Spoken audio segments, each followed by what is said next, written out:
Metamorphosis by Franz Kafka.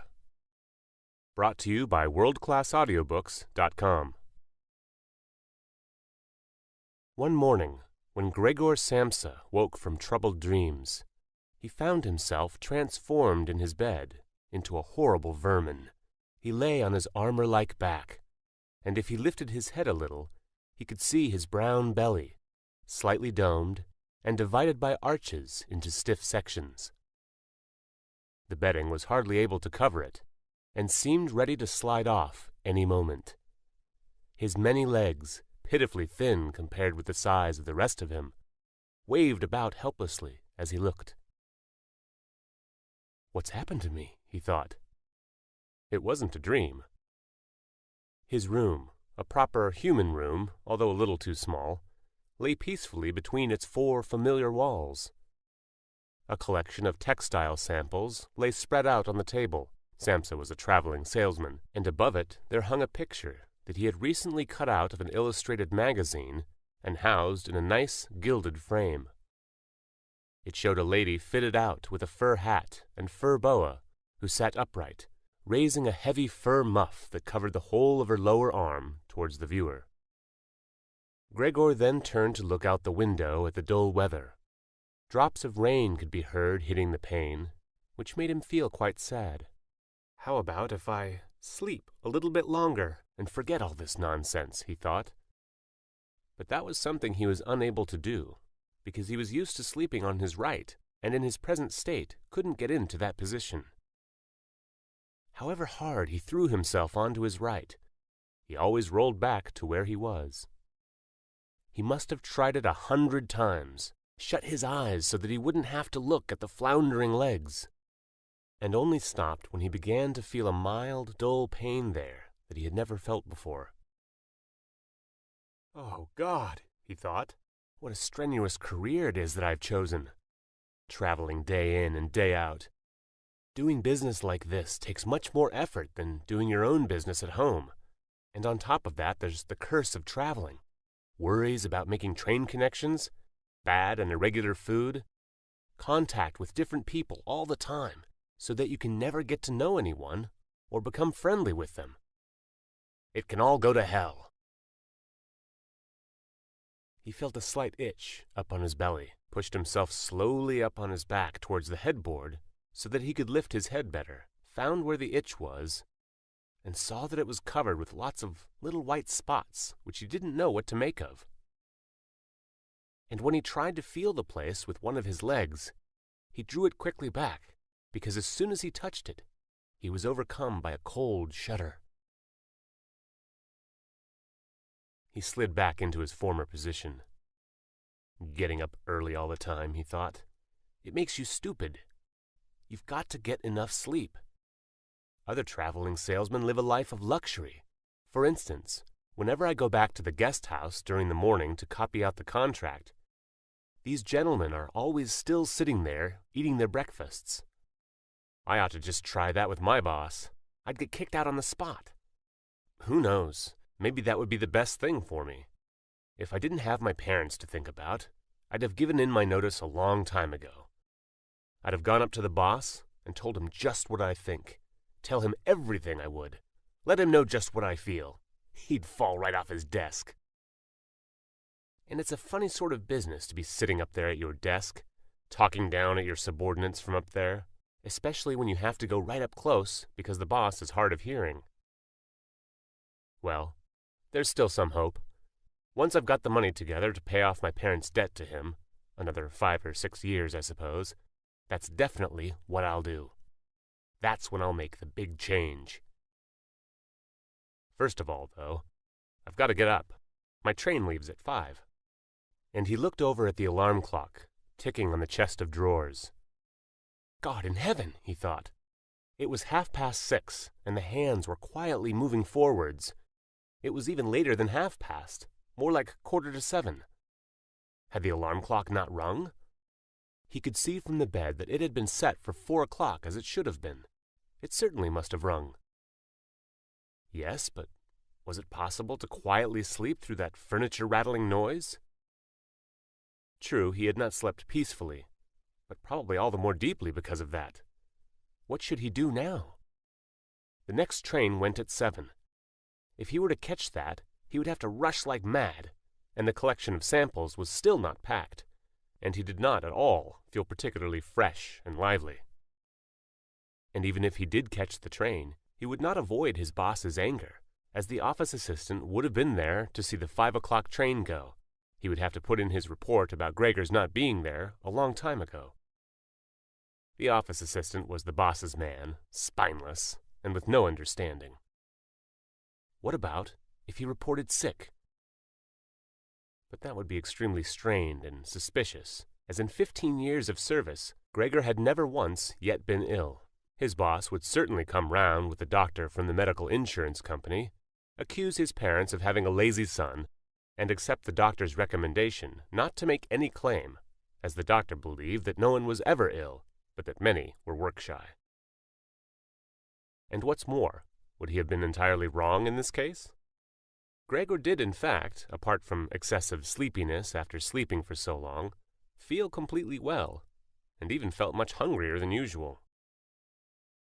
He was still hurriedly thinking all this through, unable to decide to get out of bed, when the clock struck 7:15. There was a cautious knock at the door near his head. "Gregor," somebody called. It was his mother. "It's 7:15. Didn't you want to go somewhere?" That gentle voice! Gregor was shocked when he heard his own voice answering. It could hardly be recognized as the voice he had had before. As if from deep inside him, there was a painful and uncontrollable squeaking mixed in with it. The words could be made out at first, but then there was sort of an echo which made them unclear, leaving the hearer unsure whether he had heard properly or not. Gregor had wanted to give a full answer and explain everything, but in the circumstances contented himself with saying, "Yes, mother, yes, thank you, I'm getting up now." The change in Gregor's voice probably could not be noticed outside through the wooden door, as his mother was satisfied with this explanation and shuffled away. But this short conversation made the other members of the family aware that Gregor, against their expectations, was still at home, and soon his father came knocking at one of the side doors, gently, but with his fist. "Gregor, Gregor," he called, "what's wrong?" And after a short while he called again with a warning in his voice, "Gregor, Gregor." At the other side door his sister came plaintively, "Gregor, aren't you well? Do you need anything?" Gregor answered to both sides, "I'm ready now," making an effort to remove all the strangeness from his voice by enunciating very carefully and putting long pauses between each individual word. His father went back to his breakfast, but his sister whispered, "Gregor, open the door, I beg of you." Gregor, however, had no thought of opening the door, and instead congratulated himself for his cautious habit acquired from his traveling of locking all doors at night, even when he was at home. The first thing he wanted to do was to get up in peace without being disturbed, to get dressed, and most of all to have his breakfast.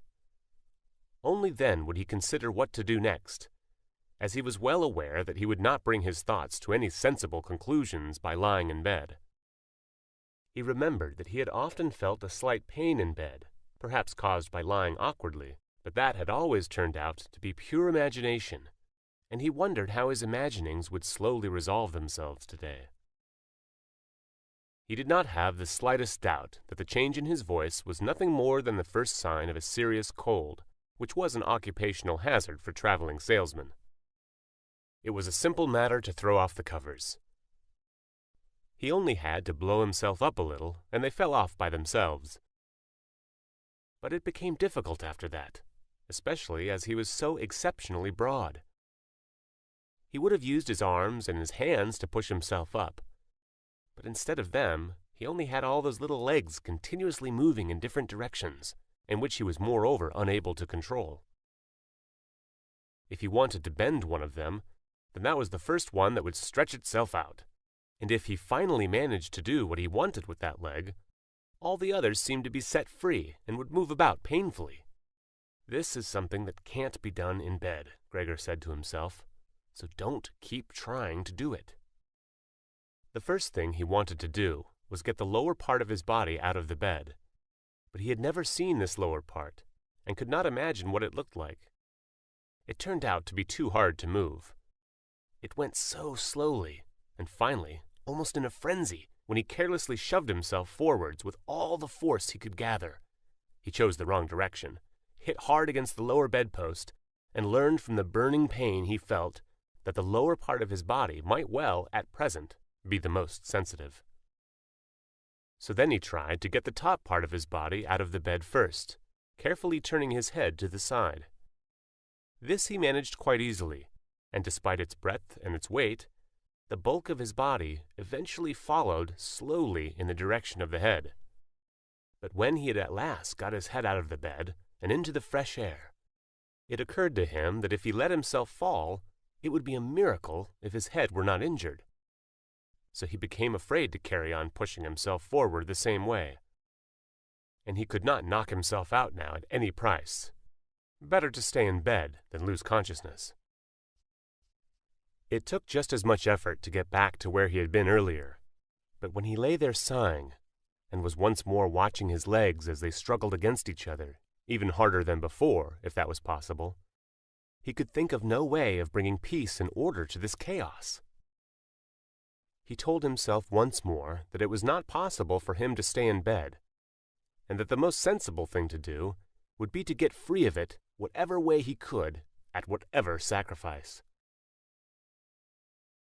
At the same time, though, he did not forget to remind himself that calm consideration was much better than rushing to desperate conclusions.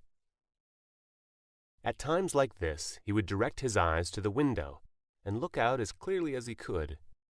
But unfortunately, even the other side of the narrow street was enveloped in morning fog, and the view had little confidence or cheer to offer him.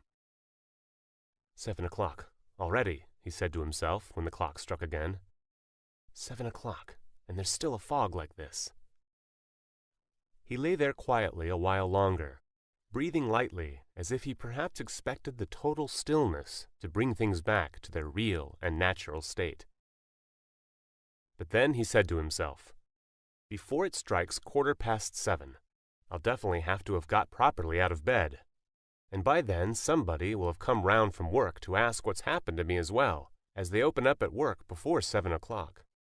And so he set himself to the task of swinging the entire length of his body out of the bed all at the same time. If he succeeded in falling out of the bed this way, and kept his head raised as he did so, he could probably avoid injuring it. His back seemed to be quite hard, and probably nothing would happen to it falling onto the carpet. His main concern was for the loud noise he was bound to make, and which, even through all the doors, would probably raise concern, if not alarm. But it was something that had to be risked. When Gregor was already sticking halfway out of the bed, the new method was more of a game than an effort. All he had to do was rock back and forth. It occurred to him how simple everything would be if somebody came to help him. 2 strong people, he had his father and the maid in mind, would have been more than enough.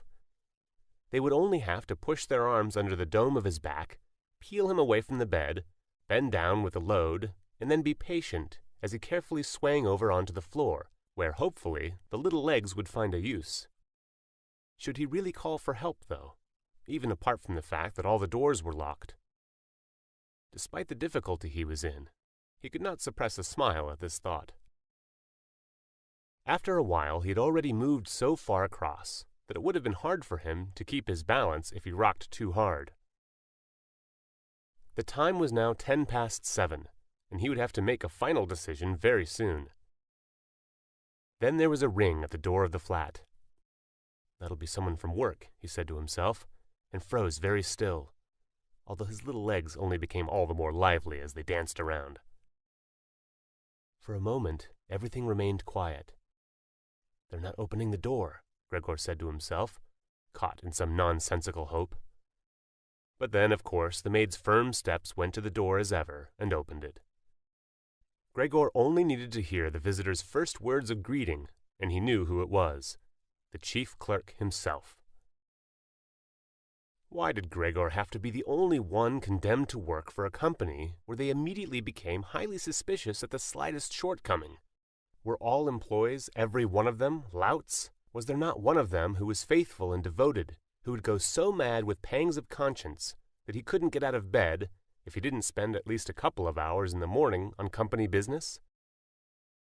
Was it really not enough to let one of the trainees make enquiries, assuming enquiries were even necessary? Did the chief clerk have to come himself, and did they have to show the whole innocent family that this was so suspicious that only the chief clerk could be trusted to have the wisdom to investigate it? And more because these thoughts had made him upset than through any proper decision, he swung himself with all his force out of the bed. There was a loud thump. But it wasn't really a loud noise.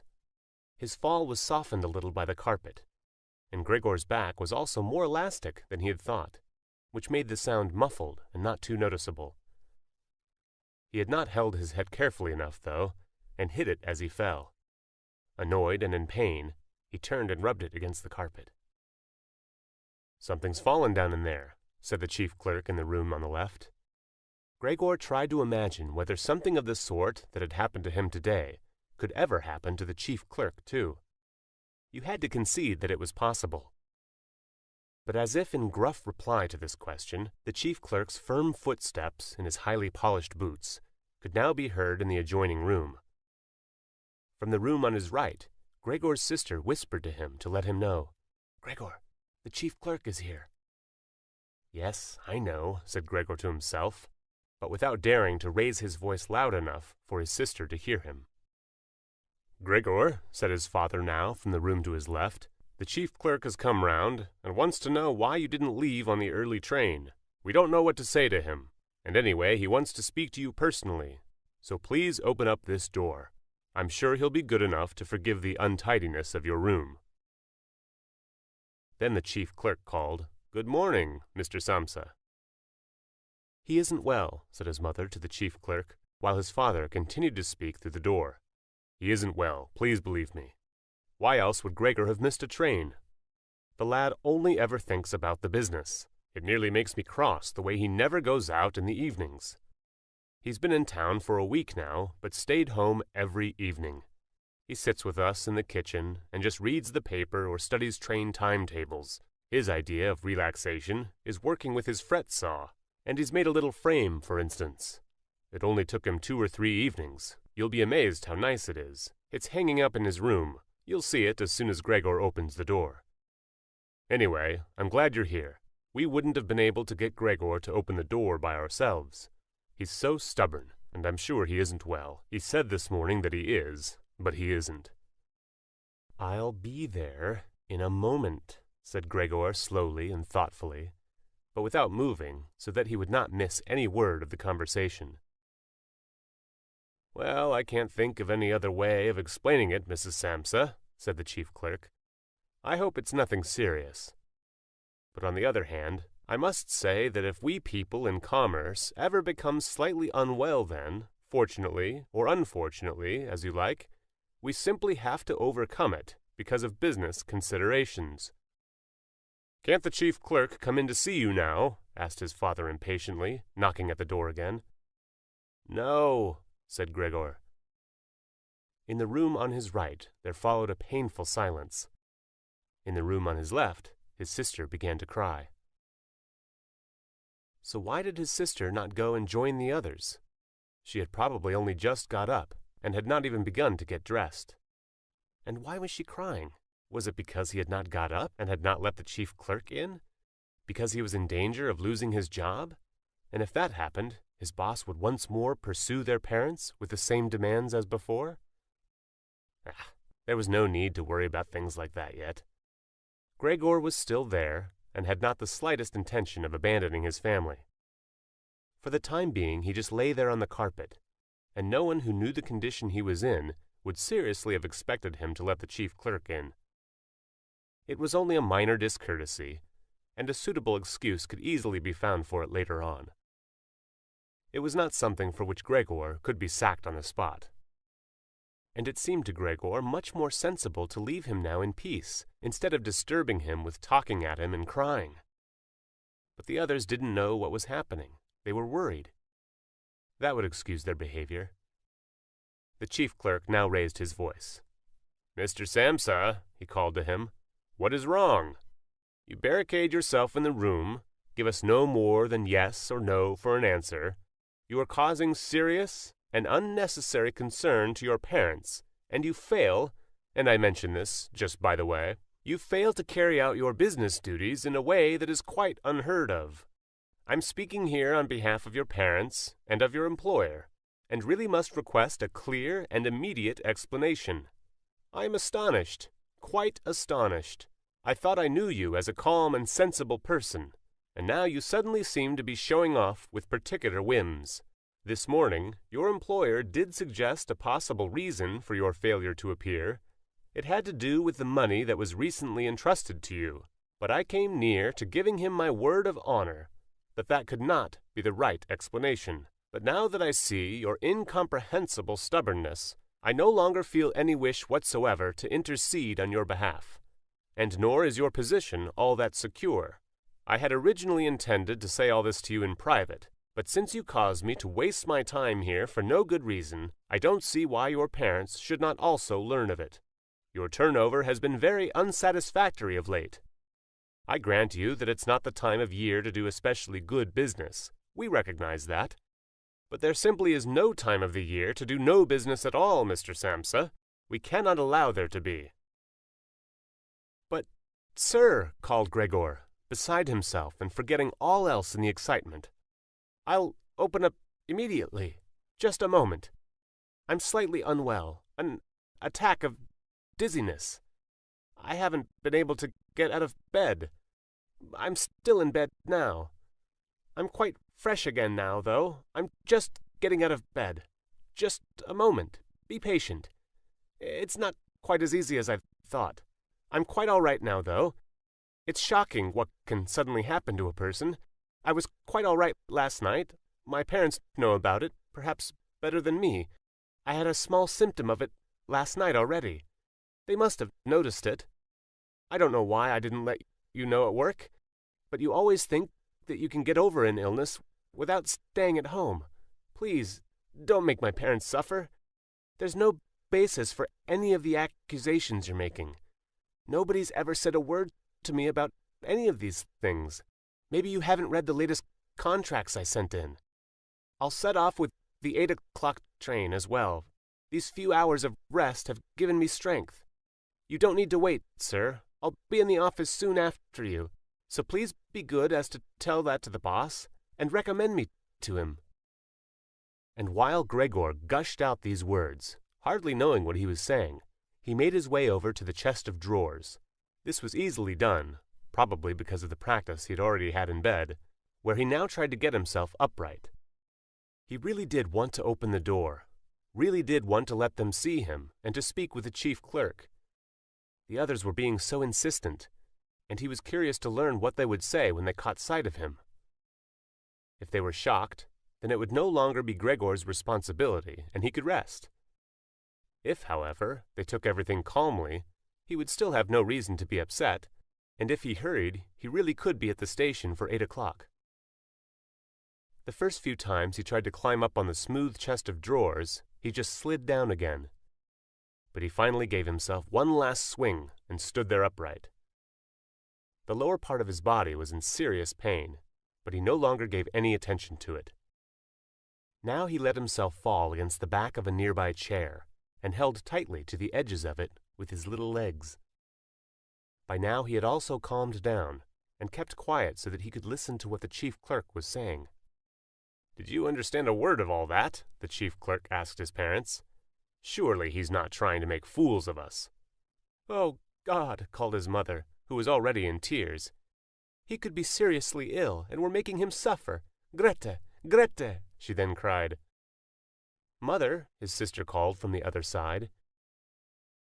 They communicated across Gregor's room.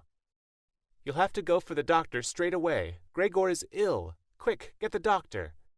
Did you hear the way Gregor spoke just now?" "That was the voice of an animal," said the chief clerk, with a calmness that was in contrast with his mother's screams. "Anna! Anna!" his father called into the kitchen through the entrance hall, clapping his hands. "Get a locksmith here now." And the two girls, their skirts swishing, immediately ran out through the hall, wrenching open the front door of the flat as they went. How had his sister managed to get dressed so quickly? There was no sound of the door banging shut again. They must have left it open. People often do in homes where something awful has happened. Gregor, in contrast, had become much calmer. So they couldn't understand his words anymore, although they seemed clear enough to him, clearer than before. Perhaps his ears had become used to the sound. They had realized, though, that there was something wrong with him, and were ready to help. The first response to this situation had been confident and wise, and that made him feel better. He felt that he had been drawn back in among people, and from the doctor and the locksmith he expected great and surprising achievements, although he did not really distinguish one from the other. Whatever was said next would be crucial, so, in order to make his voice as clear as possible, he coughed a little, but taking care to do this not too loudly, as even this might well sound different from the way that a human coughs, and he was no longer sure he could judge this for himself. Meanwhile, it had become very quiet in the next room. Perhaps his parents were sat at the table, whispering with the chief clerk, or perhaps they were all pressed against the door and listening. Gregor slowly pushed his way over to the door with the chair. Once there, he let go of it and threw himself onto the door, holding himself upright against it, using the adhesive on the tips of his legs. He rested there a little while to recover from the effort involved, and then set himself to the task of turning the key in the lock with his mouth. He seemed, unfortunately, to have no proper teeth. How was he, then, to grasp the key? But the lack of teeth was, of course, made up for with a very strong jaw. Using the jaw, he really was able to start turning the key, ignoring the fact that it must have been causing some kind of damage, as brown fluid came from his mouth, flowed over the key, and dripped onto the floor. "Listen," said the chief clerk in the next room. "He's turning the key."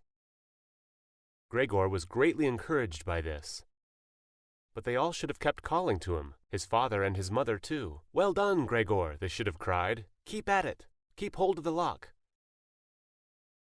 And with the idea that they were all excitedly following his efforts, he bit on the key with all his strength, paying no attention to the pain he was causing himself. As the key turned round, he turned around the lock with it, only holding himself upright with his mouth, and hung on to the key or pushed it down again with the whole weight of his body as needed. The clear sound of the lock as it snapped back was Gregor's sign that he could break his concentration, and as he regained his breath he said to himself, "So, I didn't need the locksmith after all." Then he lay his head on the handle of the door to open it completely. Because he had to open the door in this way, it was already wide open before he could be seen. He had first to slowly turn himself around one of the double doors, and he had to do it very carefully if he did not want to fall flat on his back before entering the room. He was still occupied with this difficult movement, unable to pay attention to anything else, when he heard the chief clerk exclaim aloud, "Oh!" which sounded like the soughing of the wind. Now he only saw him. He was the nearest to the door, his hand pressed against his open mouth, and slowly retreating as if driven by a steady and invisible force. Gregor's mother, her hair still disheveled from the bed despite the chief clerk's being there, looked at his father. Then she unfolded her arms, took 2 steps forward towards Gregor, and sank down onto the floor into her skirts that spread themselves out around her as her head disappeared down onto her breast. His father looked hostile and clenched his fists as if wanting to knock Gregor back into his room. Then he looked uncertainly round the living room, covered his eyes with his hands, and wept so that his powerful chest shook. So Gregor did not go into the room, but leant against the inside of the other door, which was still held bolted in place. In this way, only half of his body could be seen, along with his head above it, which he leant over to one side as he peered out at the others. Meanwhile, the day had become much lighter. Part of the endless gray-black building on the other side of the street, which was a hospital, could be seen quite clearly with the austere and regular line of windows piercing its facade. The rain was still falling, now throwing down large individual droplets which hit the ground one at a time. The washing up from breakfast lay on the table. There was so much of it because, for Gregor's father, breakfast was the most important meal of the day, and he would stretch it out for several hours as he sat reading a number of different newspapers. On the wall exactly opposite, there was a photograph of Gregor when he was a lieutenant in the army, his sword in his hand and a carefree smile on his face, as he called forth respect for his uniform and bearing. The door to the entrance hall was open, and as the front door of the flat was also open, he could see on to the landing and the stairs where they began their way down below. "Now, then," said Gregor, well aware that he was the only one to have kept calm, "I'll get dressed straight away now, pack up my samples, and set off. Will you please just let me leave? You can see," he said to the chief clerk, "that I'm not stubborn and I like to do my job. Being a commercial traveler is arduous, but without traveling, I couldn't earn my living. So where are you going? Into the office? Yes? Will you report everything accurately then? It's quite possible for someone to be temporarily unable to work, but that's just the right time to remember what's been achieved in the past and consider that later on, once the difficulty has been removed, he will certainly work with all the more diligence and concentration. You're well aware that I'm seriously in debt to our employer, as well as having to look after my parents and my sister, so that I'm trapped in a difficult situation, but I will work my way out of it again. Please don't make things any harder for me than they are already, and don't take sides against me at the office. I know that nobody likes the travelers. They think we earn an enormous wage, as well as having a soft time of it. That's just prejudice, but they have no particular reason to think better of it. But you, sir, you have a better overview than the rest of the staff. In fact, if I can say this in confidence, a better overview than the boss himself. It's very easy for a businessman like him to make mistakes about his employees and judge them more harshly than he should. And you're also well aware that we travelers spend almost the whole year away from the office, so that we can very easily fall victim to gossip and chance and groundless complaints. And it's almost impossible to defend yourself from that sort of thing. We don't usually even hear about them. Or if at all, it's when we arrive back home exhausted from a trip. And that's when we feel the harmful effects of what's been going on, without even knowing what caused them. Please, don't go away. At least, first say something to show that you grant that I'm at least partly right." But the chief clerk had turned away as soon as Gregor had started to speak, and, with protruding lips, only stared back at him over his trembling shoulders as he left. He did not keep still for a moment while Gregor was speaking, but moved steadily towards the door without taking his eyes off him. He moved very gradually, as if there had been some secret prohibition on leaving the room. It was only when he reached the entrance hall that he made a sudden movement, drew his foot from the living room, and rushed forward in a panic. In the hall, he stretched his right hand far out towards the stairway, as if out there was some supernatural force waiting to save him. Gregor realized that it was out of the question to let the chief clerk go away in this mood if his position in the firm was not to be put in extreme danger. That was something his parents did not understand very well. Over the years, they had become convinced that his job would provide for Gregor for his entire life. And besides, they had so much to worry about at present that they had lost sight of any thought for the future. Gregor, though, did think about the future. The chief clerk had to be held back, calmed down, convinced and finally won over. The future of Gregor and his family depended on it. If only his sister were here. She was clever. She was already in tears while Gregor was still lying peacefully on his back. And the chief clerk was a lover of women. Surely she could persuade him. She would close the front door in the entrance hall and talk him out of his shocked state. But his sister was not there. Gregor would have to do the job himself. And without considering that he was still not familiar with how well he could move about in his present state, or that his speech still might not, or probably would not, be understood, he let go of the door, pushed himself through the opening, tried to reach the chief clerk on the landing, who, ridiculously, was holding on to the banister with both hands. But Gregor fell over immediately, and, with a little scream as he sought something to hold on to, landed on his numerous little legs. Hardly had that happened than, for the first time that day, he began to feel all right with his body. The little legs had the solid ground under them. To his pleasure, they did exactly as he told them. They were even making the effort to carry him where he wanted to go, and he was soon believing that all his sorrows would finally be at an end. He held back the urge to move, but swayed from side to side as he crouched there on the floor. His mother was not far away in front of him and seemed, at first, quite engrossed in herself, but then suddenly jumped up with her arms outstretched and her fingers spread, shouting, "Help, for pity's sake, help!" The way she held her head suggested that she wanted to see Gregor better, but the unthinking way she was hurrying backwards showed that she did not. She had forgotten that the table was behind her with all the breakfast things on it. When she reached the table, she sat quickly down on it without knowing what she was doing, without even seeming to notice that the coffee pot had been knocked over, and a gush of coffee was pouring down onto the carpet. "Mother," said Gregor gently, looking up at her. He had completely forgotten the chief clerk for the moment, but could not help himself snapping in the air with his jaws at the sight of the flow of coffee. That set his mother screaming anew. She fled from the table and into the arms of his father as he rushed towards her. Gregor, though, had no time to spare for his parents now.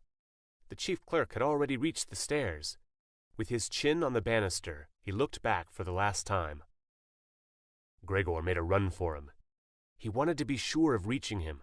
The chief clerk must have expected something, as he leapt down several steps at once and disappeared, his shouts resounding all around the staircase.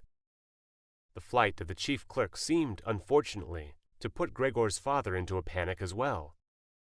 Until then he had been relatively self-controlled, but now, instead of running after the chief clerk himself, or at least not impeding Gregor as he ran after him, Gregor's father seized the chief clerk's stick in his right hand. The chief clerk had left it behind on a chair, along with his hat and overcoat, picked up a large newspaper from the table with his left, and used them to drive Gregor back into his room, stamping his foot at him as he went.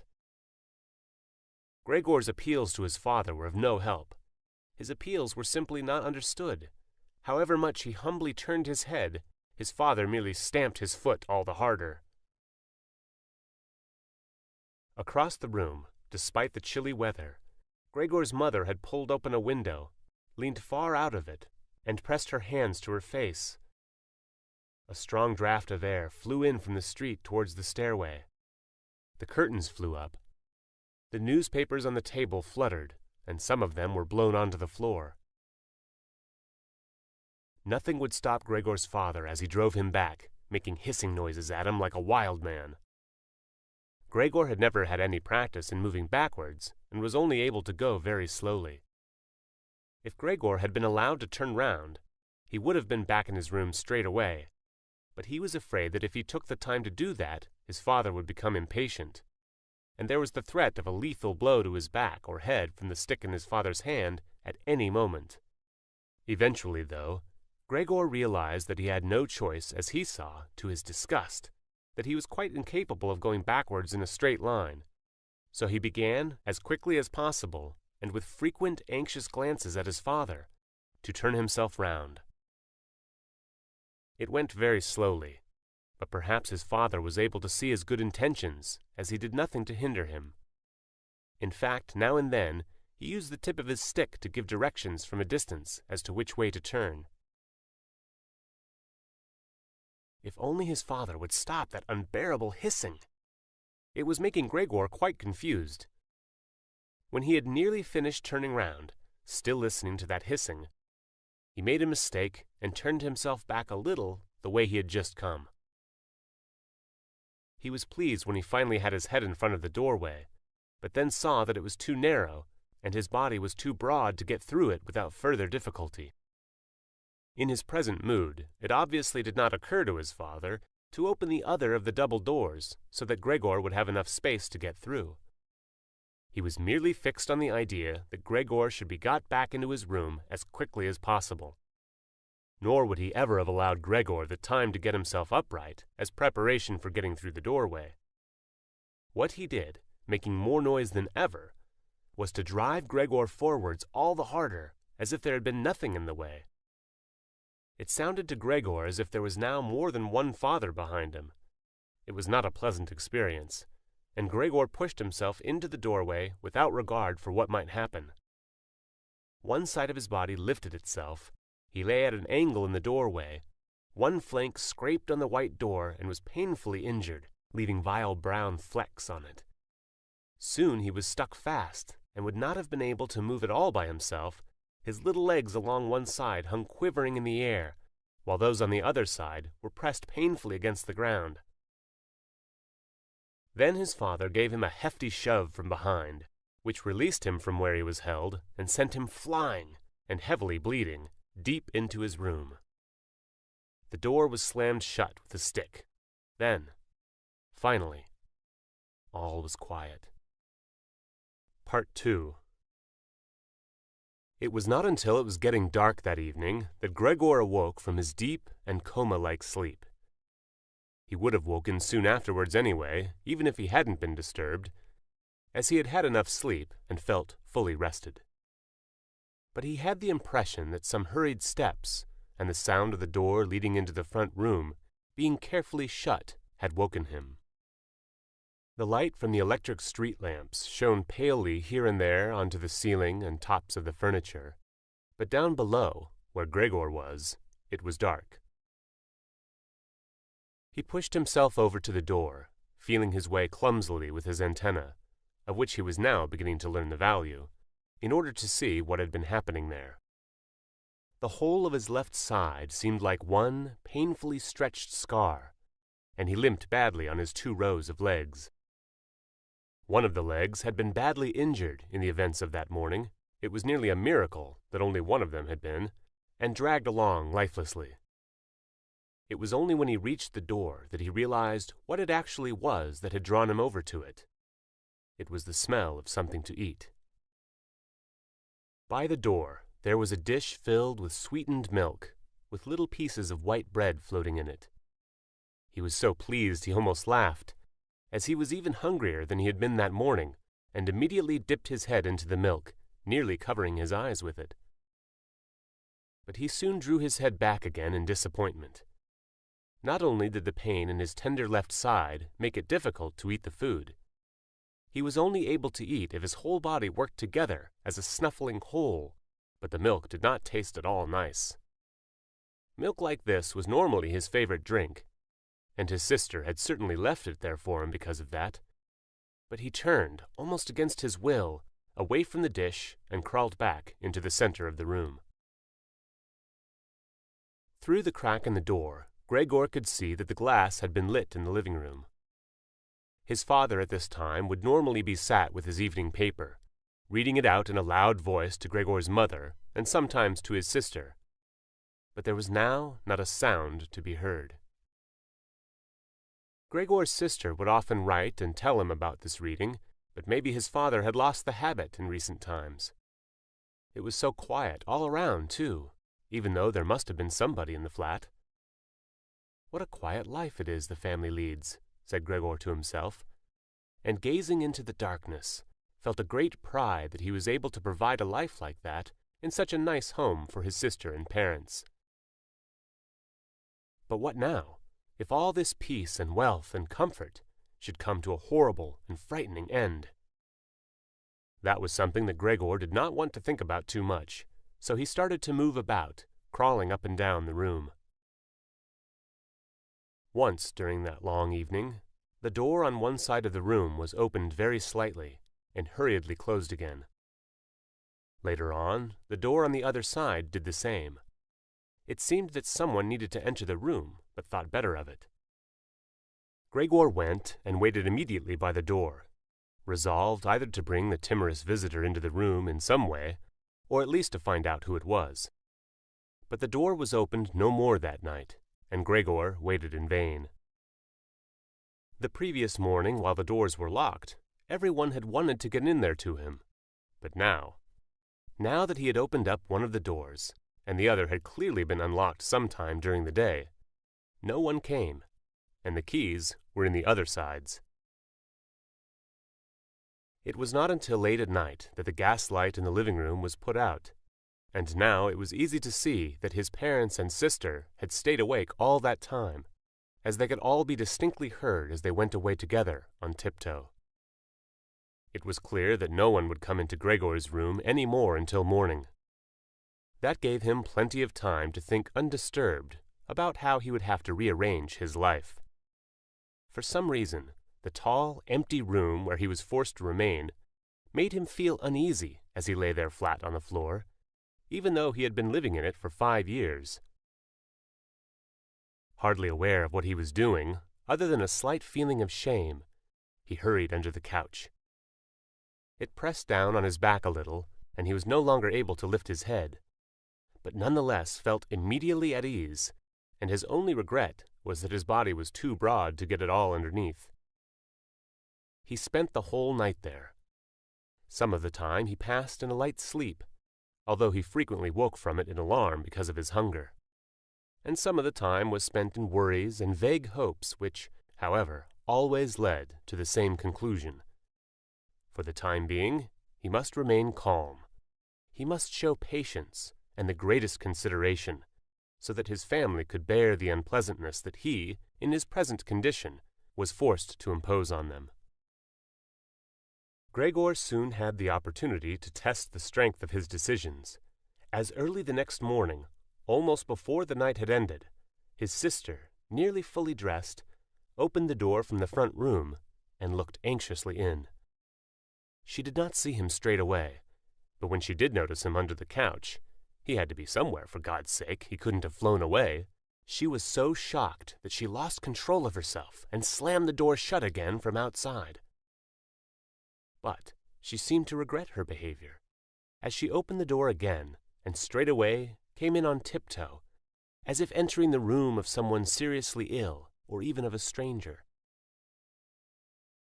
Gregor had pushed his head forward, right to the edge of the couch, and watched her. Would she notice that he had left the milk as it was, realize that it was not from any lack of hunger, and bring him in some other food that was more suitable? If she didn't do it herself, he would rather go hungry than draw her attention to it, although he did feel a terrible urge to rush forward from under the couch, throw himself at his sister's feet, and beg her for something good to eat. However, his sister noticed the full dish immediately, and looked at it and the few drops of milk splashed around it with some surprise. She immediately picked it up, using a rag, not her bare hands, and carried it out. Gregor was extremely curious as to what she would bring in its place, imagining the wildest possibilities. But he could never have guessed what his sister, in her goodness, actually did bring.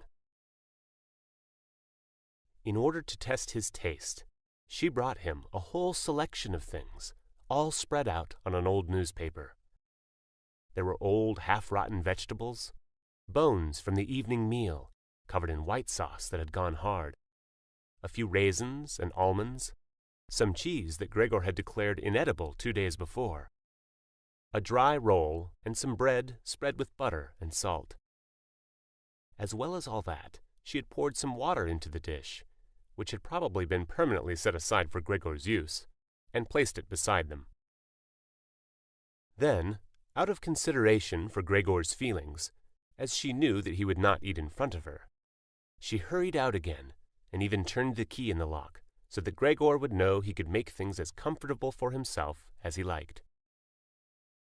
Gregor's little legs whirred. At last he could eat. What's more, his injuries must already have completely healed, as he found no difficulty in moving. This amazed him, as more than a month earlier he had cut his finger slightly with a knife. He thought of how his finger had still hurt the day before yesterday. Am I less sensitive than I used to be? He thought, and was already sucking greedily at the cheese, which had immediately, almost compellingly, attracted him much more than the other foods on the newspaper. Quickly, one after another, his eyes watering with pleasure, he consumed the cheese, the vegetables, and the sauce. The fresh foods, on the other hand, he didn't like at all, and even dragged the things he did want to eat a little away from them because he couldn't stand the smell. Long after he had finished eating and lay lethargic in the same place, his sister slowly turned the key in the lock as a sign to him that he should withdraw. He was immediately startled, although he had been half asleep, and he hurried back under the couch. But he needed great self-control to stay there, even for the short time that his sister was in the room, as eating so much food had rounded out his body a little, and he could hardly breathe in that narrow space. Half suffocating, he watched with bulging eyes as his sister unselfconsciously took a broom and swept up the leftovers, mixing them in with the food he had not even touched at all, as if it could not be used any more. She quickly dropped it all into a bin, closed it with its wooden lid, and carried everything out. She had hardly turned her back before Gregor came out again from under the couch and stretched himself. This was how Gregor received his food each day now, once in the morning while his parents and the maid were asleep, and the second time after everyone had eaten their meal at midday, as his parents would sleep for a little while then as well, and Gregor's sister would send the maid away on some errand. Gregor's father and mother certainly did not want him to starve either, but perhaps it would have been more than they could stand to have any more of his experience of his feeding than being told about it, and perhaps his sister wanted to spare them what distress she could, as they were indeed suffering enough.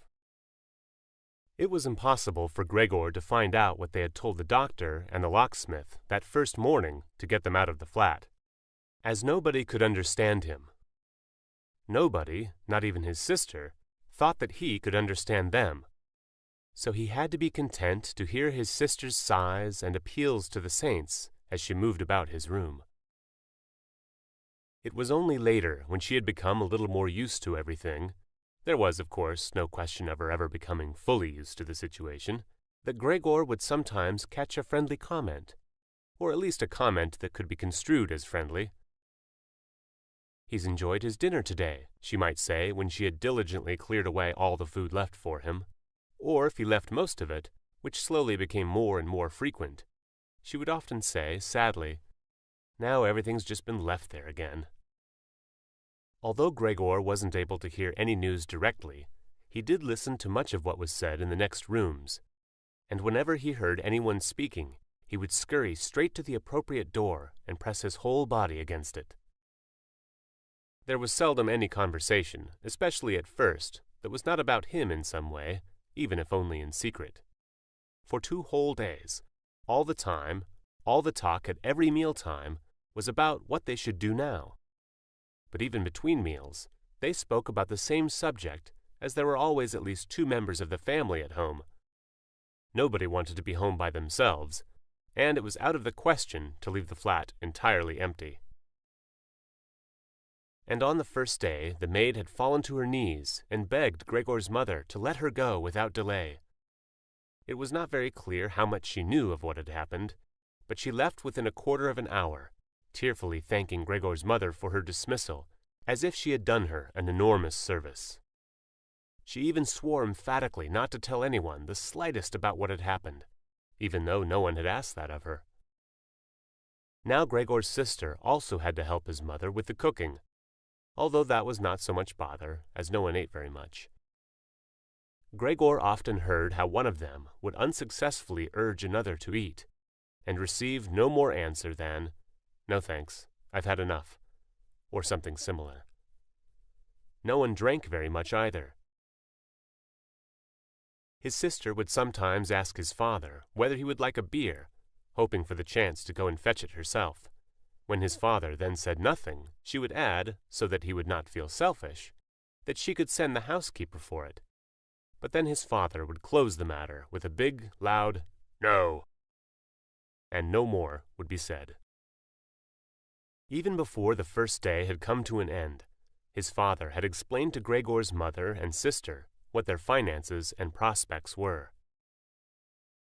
Now and then he stood up from the table and took some receipt or document from the little cash box he had saved from his business when it had collapsed 5 years earlier. Gregor heard how he opened the complicated lock and then closed it again after he had taken the item he wanted. What he heard his father say was some of the first good news that Gregor heard since he had first been incarcerated in this room. He had thought that nothing at all remained from his father's business, at least he never told him anything different, and Gregor had never asked him about it anyway. Their business misfortune had reduced the family to a state of total despair, and Gregor's only concern at that time had been to arrange things so that they could all forget about it as quickly as possible. So then he started working especially hard. With a fiery vigor that raised him from a junior salesman to a traveling representative almost overnight, bringing with it the chance to earn money in quite different ways, Gregor converted his success at work straight into cash that he could lay on the table at home for the benefit of his astonished and delighted family. They had been good times, and they had never come again, at least not with the same splendor, even though Gregor had later earned so much that he was in a position to bear the costs of the whole family, and did bear them. They had even got used to it, both Gregor and the family. They took the money with gratitude, and he was glad to provide it, although there was no longer much warm affection given in return. Gregor only remained close to his sister now. Unlike him, she was very fond of music and a gifted and expressive violinist. It was his secret plan to send her to the conservatory next year, even though it would cause great expense that would have to be made up for in some other way. During Gregor's short periods in town, conversation with his sister would often turn to the conservatory, but it was only ever mentioned as a lovely dream that could never be realized.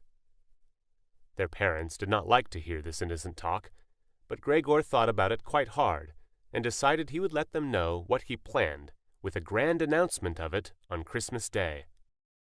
That was the sort of totally pointless thing that went through his mind in his present state, pressed upright against the door and listening. There were times when he simply became too tired to continue listening, when his head would fall wearily against the door, and he would pull it up again with a start, as even the slightest noise he caused would be heard next door, and they would all go silent. "What's that he's doing now?" his father would say after a while, clearly having gone over to the door, and only then would the interrupted conversation slowly be taken up again. When explaining things, his father repeated himself several times, partly because it was a long time since he had been occupied with these matters himself, and partly because Gregor's mother did not understand everything the first time. From these repeated explanations, Gregor learned, to his pleasure, that despite all their misfortunes, there was still some money available from the old days. It was not a lot, but it had not been touched in the meantime, and some interest had accumulated. Besides that, they had not been using up all the money that Gregor had been bringing home every month, keeping only a little for himself, so that too had been accumulating. Behind the door, Gregor nodded with enthusiasm in his pleasure at this unexpected thrift and caution. He could actually have used this surplus money to reduce his father's debt to his boss, and the day when he could have freed himself from that job would have come much closer. But now it was certainly better the way his father had done things. This money, however, was certainly not enough to enable the family to live off the interest. It was enough to maintain them for, perhaps, 1 or 2 years, no more. That's to say, it was money that should not really be touched, but set aside for emergencies. Money to live on had to be earned. His father was healthy but old, and lacking in self-confidence. During the 5 years that he had not been working, the first holiday in a life that had been full of stress and no success, he had put on a lot of weight and become very slow and clumsy. Would Gregor's elderly mother now have to go and earn money? She suffered from asthma, and it was a strain for her just to move about the home. Every other day would be spent struggling for breath on the sofa by the open window. Would his sister have to go and earn money? She was a child of 17. Her life up till then had been very enviable, consisting of wearing nice clothes, sleeping late, helping out in the business, joining in with a few modest pleasures, and most of all, playing the violin. Whenever they began to talk of the need to earn money, Gregor would always first let go of the door and then throw himself onto the cool leather sofa next to it, as he became quite hot with shame and regret. He would often lie there the whole night through, not sleeping a wink, but scratching at the leather for hours on end. Or he might go to all the effort of pushing a chair to the window, climbing up onto the sill and, propped up in the chair, leaning on the window to stare out of it. He had used to feel a great sense of freedom from doing this, but now it was obviously something more remembered than experienced, as what he actually saw in this way was becoming less distinct every day. Even things that were quite near. He had used to curse the ever-present view of the hospital across the street, but now he could not see it at all, and if he had not known that he lived in Charlottenstrasse, which was a quiet street despite being in the middle of the city, he could have thought that he was looking out the window at a barren waste where the gray sky and the gray earth mingled inseparably. His observant sister only needed to notice the chair twice before she would always push it back to its exact position by the window after she had tidied up the room, and even left the inner pane of the window open from then on. If only Gregor had been able to speak to his sister and thank her for all she had done for him, it would have been easier for him to bear it. But as it was, it caused him pain. His sister, naturally, tried as far as possible to pretend there was nothing burdensome about it, and the longer it went on, of course, the better she was able to do so. But as time went by, Gregor was also able to see through it all so much better. It had even become very unpleasant for him now, whenever she entered the room. No sooner had she come in than she would quickly close the door as a precaution, so that no one would have to suffer the view into Gregor's room. Then she would go straight to the window and pull it hurriedly open, almost as if she were suffocating. Even if it was cold, she would stay at the window breathing deeply for a little while. She would alarm Gregor twice a day with this running about and noise-making. He would stay under the couch, shivering the whole while, knowing full well that she would certainly have liked to spare him this ordeal, but it was impossible for her to be in the same room with him with the windows closed. One day, about a month after Gregor's transformation, when his sister no longer had any particular reason to be shocked at his appearance, she came into the room a little earlier than usual, and found him still staring out the window, motionless, and just where he would be most horrible. In itself, his sister's not coming into the room would have been no surprise for Gregor, as it would have been difficult for her to immediately open the window while he was still there. But not only did she not come in, she went straight back and closed the door behind her. A stranger would have thought he had threatened her and tried to bite her. Gregor went straight to hide himself under the couch, of course, but he had to wait until midday before his sister came back, and she seemed much more uneasy than usual. It made him realize that she still found his appearance unbearable, and would continue to do so. She probably even had to overcome the urge to flee when she saw the little bit of him that protruded from under the couch. One day, in order to spare herself even this sight, he spent 4 hours carrying the bedsheet over to the couch on his back, and arranged it so that he was completely covered, and his sister would not be able to see him even if she bent down. If she did not think this sheet was necessary, then all she had to do was take it off again, as it was clear enough that it was no pleasure for Gregor to cut himself off so completely. She left the sheet where it was. Gregor even thought he glimpsed a look of gratitude one time, when he carefully looked out from under the sheet to see how his sister liked the new arrangement.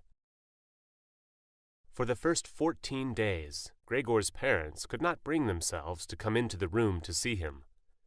He would often hear them say how they appreciated all the new work his sister was doing, even though, before, they had seen her as a girl who was somewhat useless and had frequently been annoyed with her. But now the two of them, father and mother, would often both wait outside the door of Gregor's room while his sister tidied up in there, and as soon as she went out again, she would have to tell them exactly how everything looked, what Gregor had eaten, how he had behaved this time, and whether, perhaps, any slight improvement could be seen. His mother also wanted to go in and visit Gregor relatively soon, but his father and sister at first persuaded her against it. Gregor listened very closely to all this and approved fully. Later, though, she had to be held back by force, which made her call out, "Let me go and see Gregor. He is my unfortunate son. Can't you understand? I have to see him." And Gregor would think to himself that maybe it would be better if his mother came in. Not every day, of course, but one day a week, perhaps. She could understand everything much better than his sister, who, for all her courage, was still just a child after all, and really might not have had an adult's appreciation of the burdensome job she had taken on. Gregor's wish to see his mother was soon realized. Out of consideration for his parents, Gregor wanted to avoid being seen at the window during the day. The few square meters of the floor did not give him much room to crawl about. It was hard to just lie quietly through the night. His food soon stopped giving him any pleasure at all, and so, to entertain himself, he got into the habit of crawling up and down the walls and ceiling. He was especially fond of hanging from the ceiling. It was quite different from lying on the floor. He could breathe more freely. His body had a light swing to it. And up there, relaxed and almost happy, it might happen that he would surprise even himself by letting go of the ceiling and landing on the floor with a crash. But now, of course, he had far better control of his body than before, and, even with a fall as great as that, caused himself no damage. Very soon his sister noticed Gregor's new way of entertaining himself. He had, after all, left traces of the adhesive from his feet as he crawled about, and got it into her head to make it as easy as possible for him by removing the furniture that got in his way, especially the chest of drawers and the desk. Now, this was not something that she would be able to do by herself. She did not dare to ask for help from her father. The 16-year-old maid had carried on bravely since the cook had left, but she certainly would not have helped in this. She had even asked to be allowed to keep the kitchen locked at all times, and never to have to open the door unless it was especially important.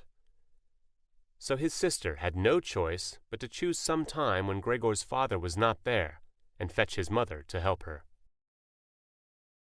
As she approached the room, Gregor could hear his mother express her joy, but once at the door she went silent. First, of course, his sister came in and looked round to see that everything in the room was all right, and only then did she let her mother enter. Gregor had hurriedly pulled the sheet down lower over the couch, and put more folds into it so that everything really looked as if it had just been thrown down by chance. Gregor also refrained, this time, from spying out from under the sheet. He gave up the chance to see his mother until later, and was simply glad that she had come. "You can come in, he can't be seen," said his sister, obviously leading her by the hand. The old chest of drawers was too heavy for a pair of feeble women to be heaving about, but Gregor listened as they pushed it from its place, his sister always taking on the heaviest part of the work for herself, and ignoring her mother's warnings that she would strain herself. This lasted a very long time. After laboring at it for 15 minutes or more, his mother said it would be better to leave the chest where it was. For one thing, it was too heavy for them to get the job finished before Gregor's father got home, and leaving it in the middle of the room, it would be in his way even more. And for another thing, it wasn't even sure that taking the furniture away would really be any help to him. She thought just the opposite. The sight of the bare walls saddened her right to the heart. And why wouldn't Gregor feel the same way about it?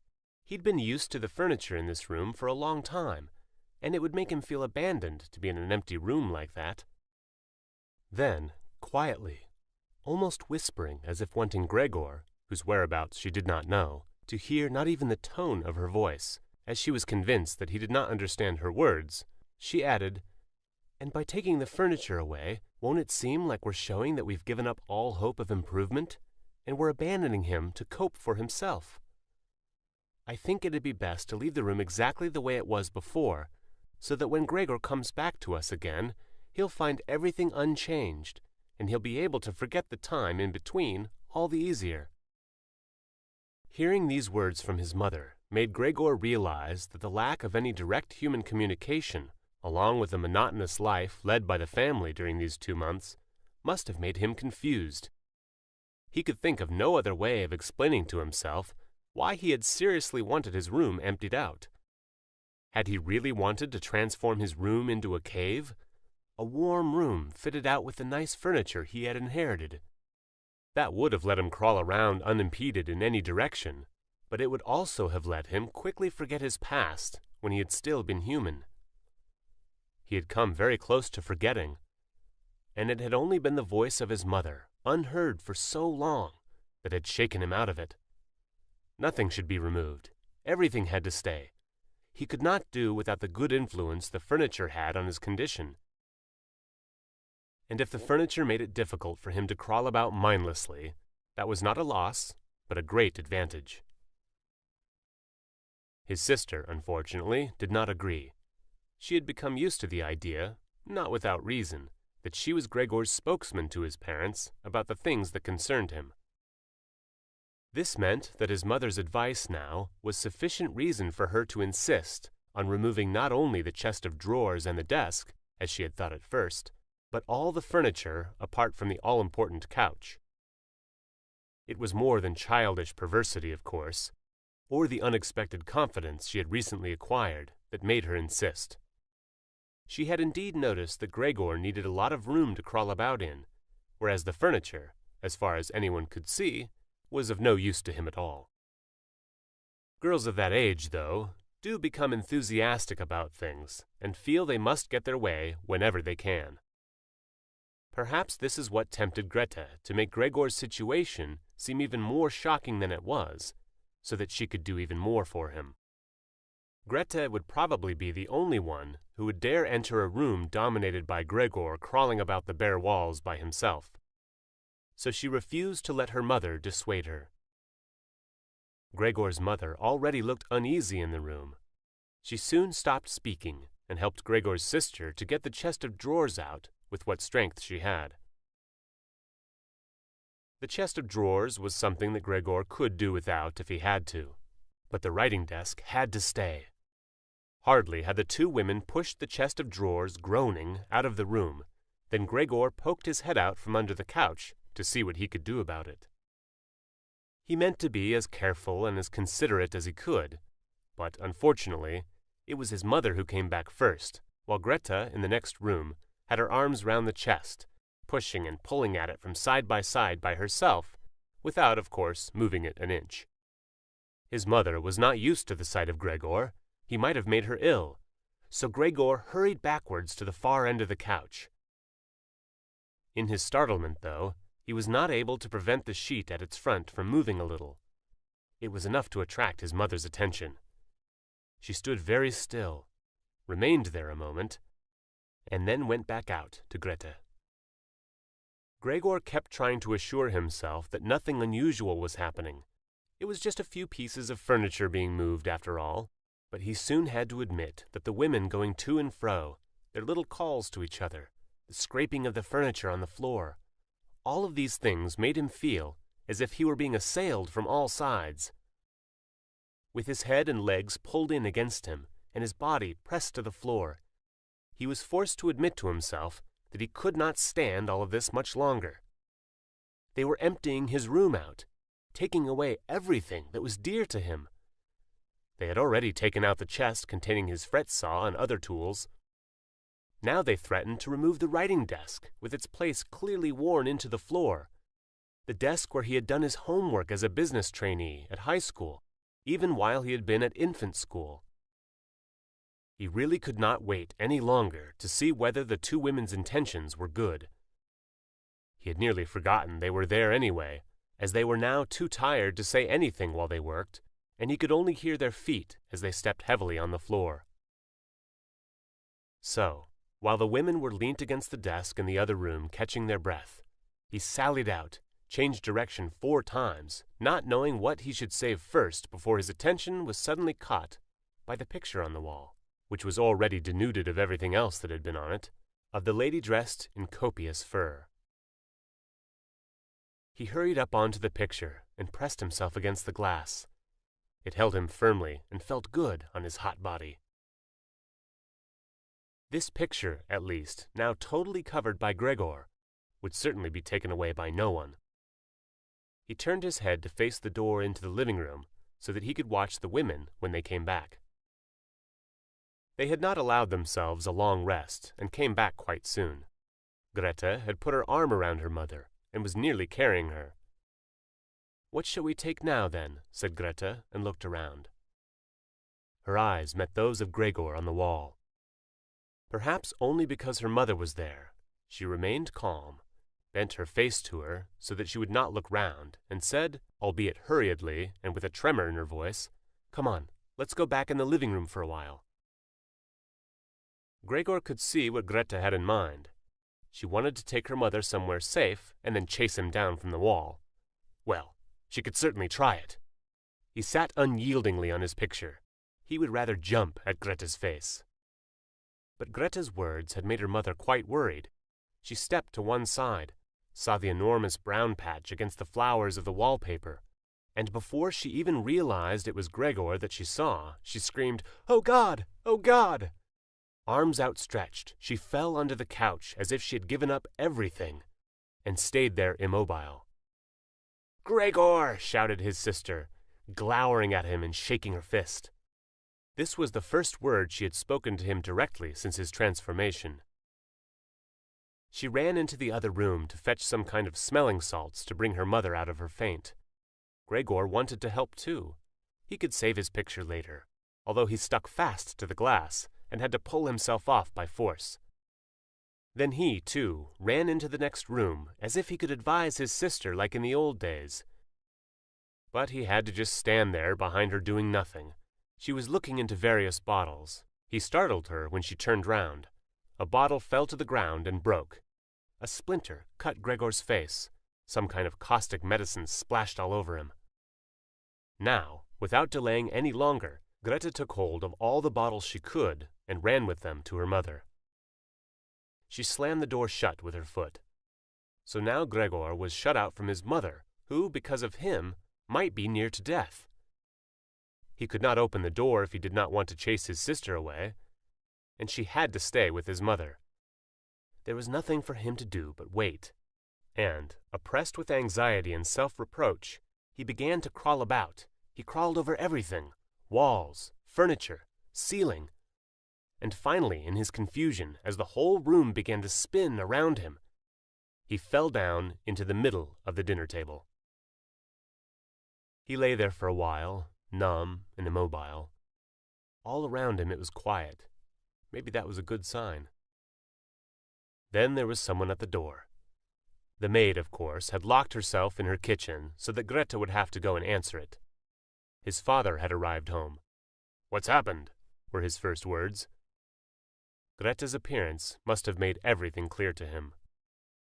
She answered him with subdued voice, and openly pressed her face into his chest. "Mother's fainted, but she's better now. Gregor got out." "Just as I expected," said his father. "Just as I always said, but you women wouldn't listen, would you?" It was clear to Gregor that Greta had not said enough, and that his father took it to mean that something bad had happened, that he was responsible for some act of violence. That meant Gregor would now have to try to calm his father, as he did not have the time to explain things to him, even if that had been possible. So he fled to the door of his room and pressed himself against it, so that his father, when he came in from the hall, could see straight away that Gregor had the best intentions and would go back into his room without delay, that it would not be necessary to drive him back, but that they had only to open the door and he would disappear. His father, though, was not in the mood to notice subtleties like that.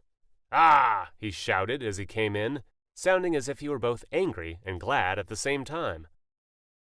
Gregor drew his head back from the door and lifted it towards his father. He really had not imagined his father the way he stood there now. Of late, with his new habit of crawling about, he had neglected to pay attention to what was going on in the rest of the flat the way he had done before. He really ought to have expected things to have changed, but still, was that really his father? The same tired man who used to be laying there entombed in his bed when Gregor came back from his business trips, who would receive him sitting in the armchair in his nightgown when he came back in the evenings, who was hardly even able to stand up, but, as a sign of pleasure, would just raise his arms, and who, on the couple of times a year when they went out for a walk on a Sunday or public holiday, wrapped up tightly in his overcoat between Gregor and his mother, would always labor his way forward a little more slowly than them, who were already walking slowly for his sake, who would place his stick down carefully, and, if he wanted to say something, would invariably stop and gather his companions around him. He was standing straight up enough now, dressed in a smart blue uniform with gold buttons, the sort worn by employees at the banking institute. Above the high, stiff collar of the coat, his strong double chin emerged. Under the bushy eyebrows, his piercing dark eyes looked out fresh and alert. His normally unkempt white hair was combed down painfully close to his scalp. He took his cap, with its gold monogram from, probably, some bank, and threw it in an arc right across the room onto the sofa, put his hands in his trouser pockets, pushing back the bottom of his long uniform coat, and, with a look of determination, walked towards Gregor. He probably did not even know himself what he had in mind, but nonetheless lifted his feet unusually high. Gregor was amazed at the enormous size of the soles of his boots, but wasted no time with that. He knew full well, right from the first day of his new life, that his father thought it necessary to always be extremely strict with him. And so he ran up to his father, stopped when his father stopped, scurried forwards again when he moved, even slightly. In this way they went round the room several times without any decisive happening, without even giving the impression of a chase, as everything went so slowly. Gregor remained all this time on the floor, largely because he feared his father might see it as especially provoking if he fled onto the wall or the ceiling. Whatever he did, Gregor had to admit that he certainly would not be able to keep up this running about for long. As for each step his father took, he had to carry out countless movements. He became noticeably short of breath. Even in his earlier life, his lungs had not been very reliable. Now, as he lurched about in his effort to muster all the strength he could for running, he could hardly keep his eyes open. His thoughts became too slow for him to think of any other way of saving himself than running. He almost forgot that the walls were there for him to use, although, here, they had been concealed behind carefully carved furniture full of notches and protrusions. Then, right beside him, lightly tossed, something flew down and rolled in front of him. It was an apple. Then another one immediately flew at him. Gregor froze in shock. There was no longer any point in running, as his father had decided to bombard him. He had filled his pockets with fruit from the bowl on the sideboard, and now, without even taking the time for careful aim, threw one apple after another. These little red apples rolled about on the floor, knocking into each other as if they had electric motors. An apple thrown without much force glanced against Gregor's back and slid off without doing any harm. Another one, however, immediately following it, hit squarely and lodged in his back. Gregor wanted to drag himself away, as if he could remove the surprising, the incredible pain by changing his position. But he felt as if nailed to the spot and spread himself out, all his senses in confusion. The last thing he saw was the door of his room being pulled open. His sister was screaming. His mother ran out in front of her in her blouse, as his sister had taken off some of her clothes after she fainted to make it easier for her to breathe. She ran to his father, her skirts unfastened, and sliding one after another to the ground. Stumbling over the skirts, she pushed herself to his father, her arms around him, uniting herself with him totally. Now Gregor lost his ability to see anything. Her hands behind his father's head, begging him to spare Gregor's life. Part 3. No one dared to remove the apple lodged in Gregor's flesh, so it remained there as a visible reminder of his injury. He had suffered it there for more than a month, and his condition seemed serious enough to remind even his father that Gregor, despite his current sad and revolting form, was a family member who could not be treated as an enemy. On the contrary, as a family there was a duty to swallow any revulsion for him and to be patient, just to be patient. Because of his injuries, Gregor had lost much of his mobility, probably permanently. He had been reduced to the condition of an ancient invalid, and it took him long, long minutes to crawl across his room. Crawling over the ceiling was out of the question. But this deterioration in his condition was fully, in his opinion, made up for by the door to the living room being left open every evening.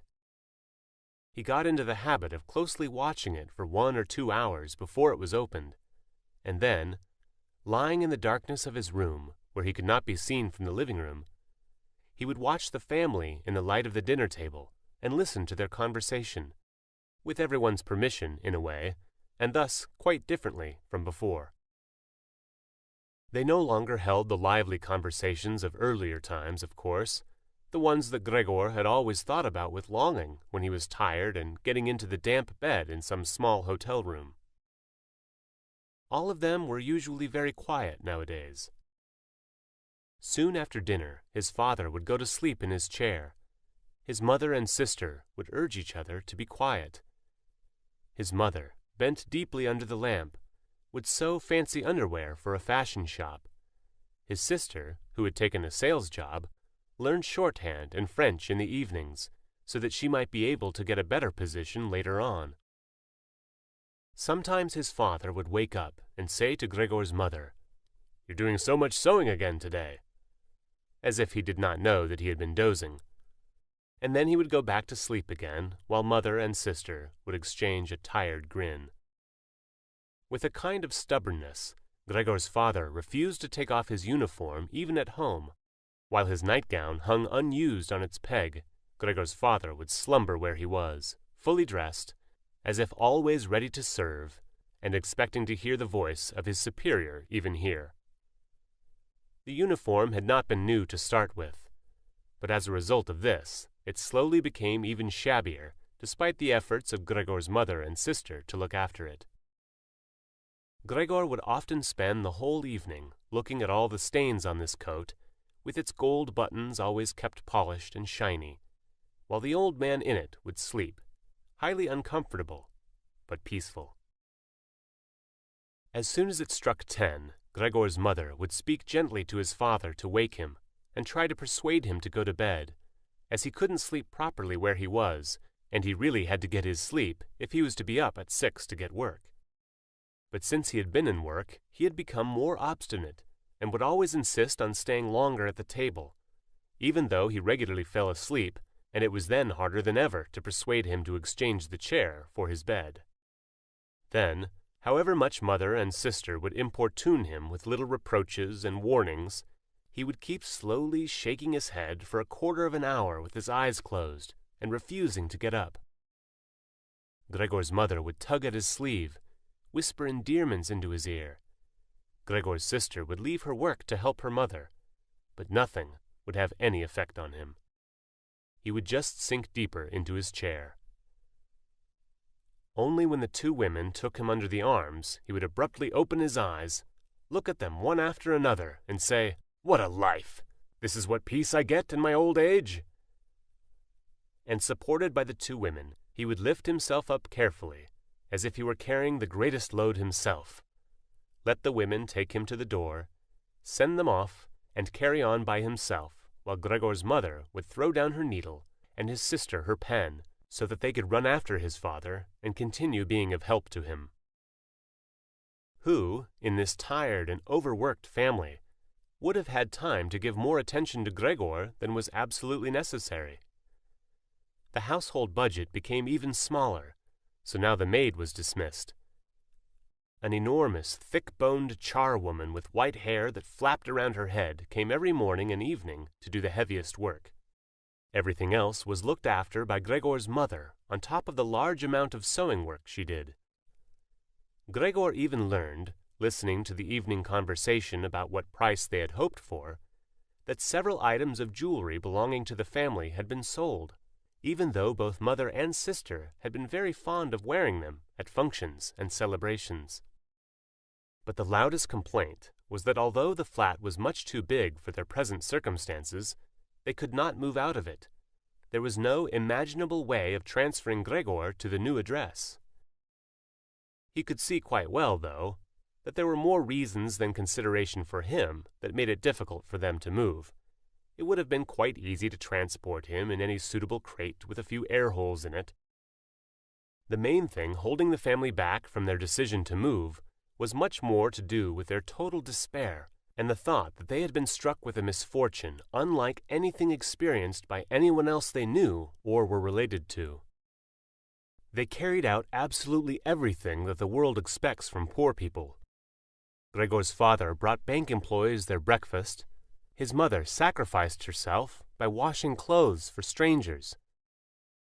His sister ran back and forth behind her desk at the behest of customers. But they just did not have the strength to do any more. And the injury in Gregor's back began to hurt as much as when it was new. After they had come back from taking his father to bed, Gregor's mother and sister would now leave their work where it was and sit close together, cheek to cheek.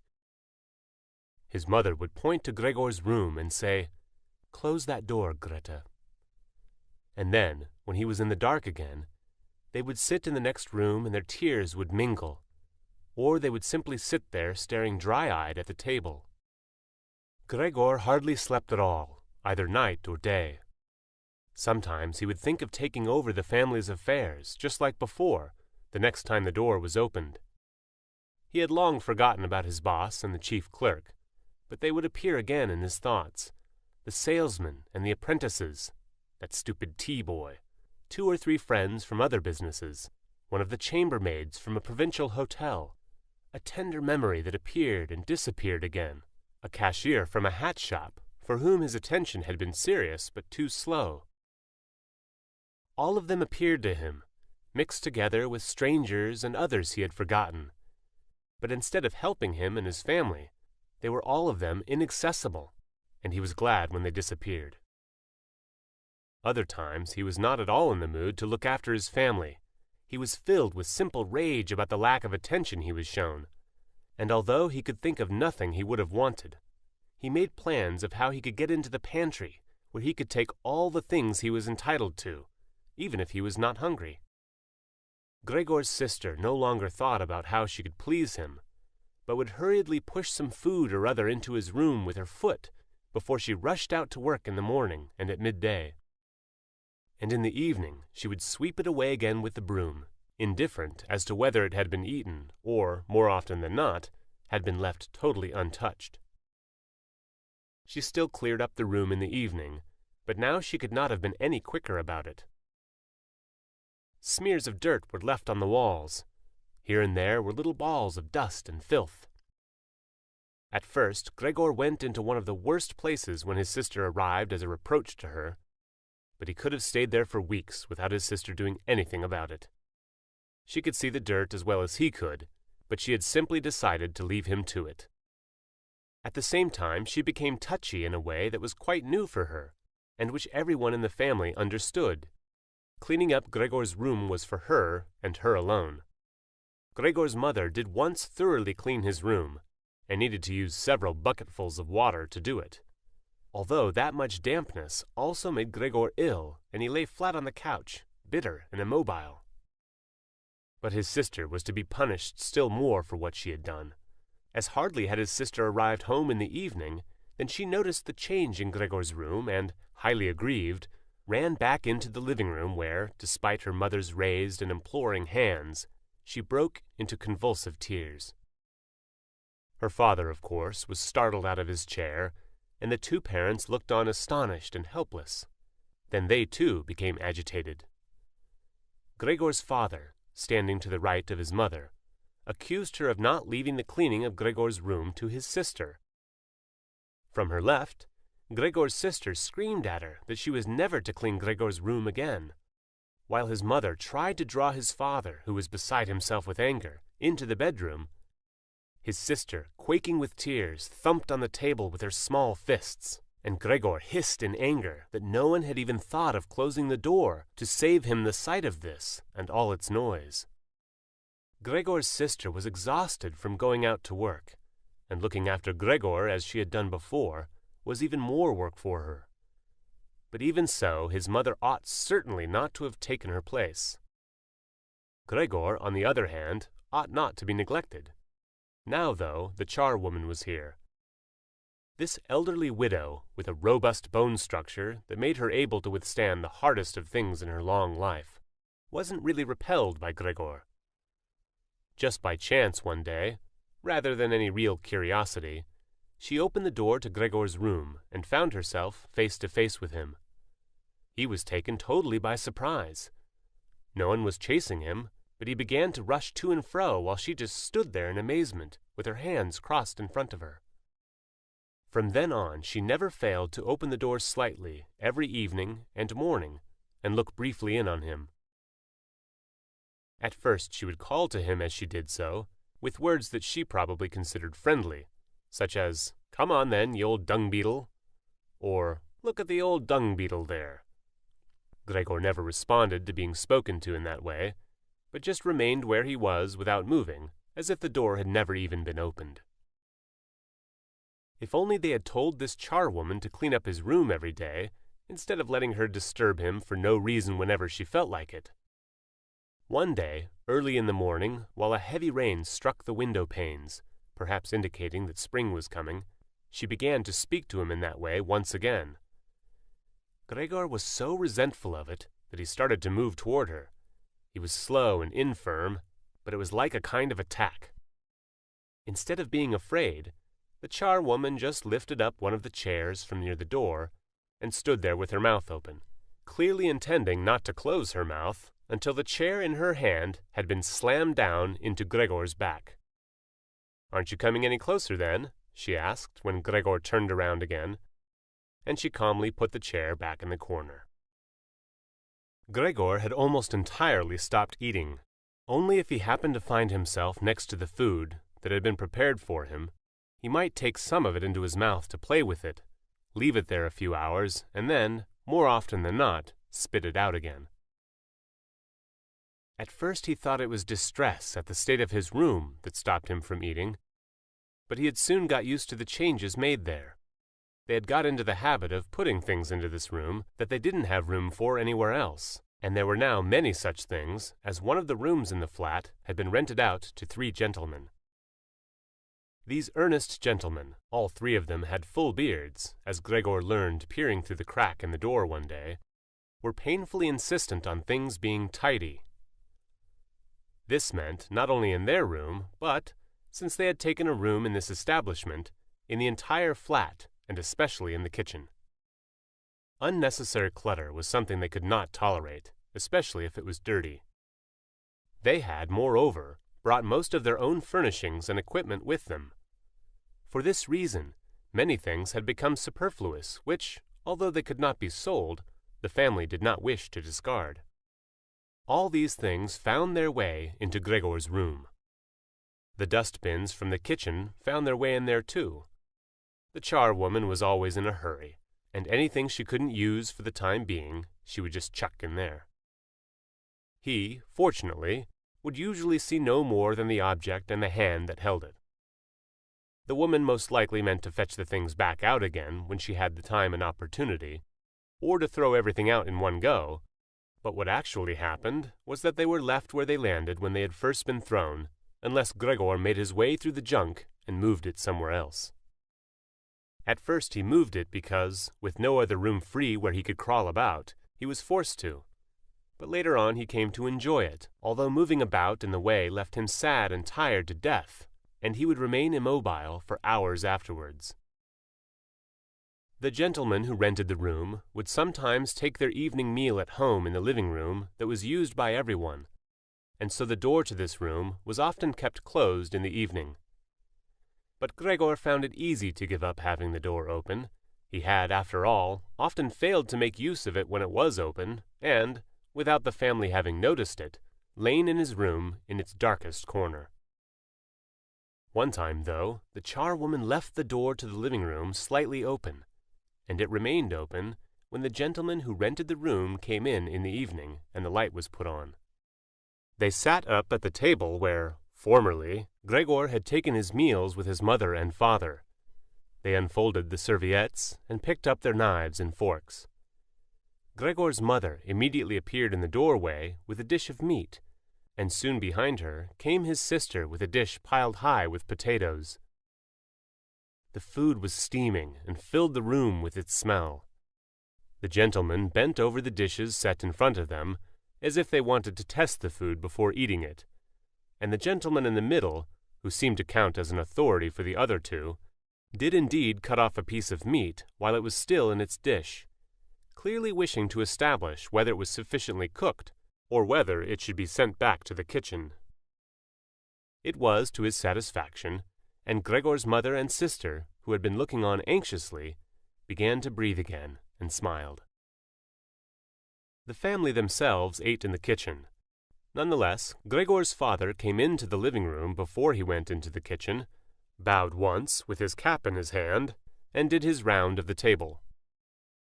The gentlemen stood as one and mumbled something into their beards. Then, once they were alone, they ate in near perfect silence. It seemed remarkable to Gregor that above all the various noises of eating their chewing teeth could still be heard, as if they had wanted to show Gregor that you need teeth in order to eat, and it was not possible to perform anything with jaws that are toothless, however nice they might be. "I'd like to eat something," said Gregor anxiously, "but not anything like they're eating. They do feed themselves, and here I am, dying." Throughout all this time, Gregor could not remember having heard the violin being played, but this evening it began to be heard from the kitchen. The three gentlemen had already finished their meal. The one in the middle had produced a newspaper, given a page to each of the others, and now they leant back in their chairs, reading them and smoking. When the violin began playing, they became attentive, stood up and went on tiptoe over to the door of the hallway, where they stood pressed against each other. Someone must have heard them in the kitchen, as Gregor's father called out, "Is the playing perhaps unpleasant for the gentleman? We can stop it straight away." "On the contrary," said the middle gentleman, "would the young lady not like to come in and play for us here in the room, where it is, after all, much more cozy and comfortable?" "Oh yes, we'd love to," called back Gregor's father, as if he had been the violin player himself.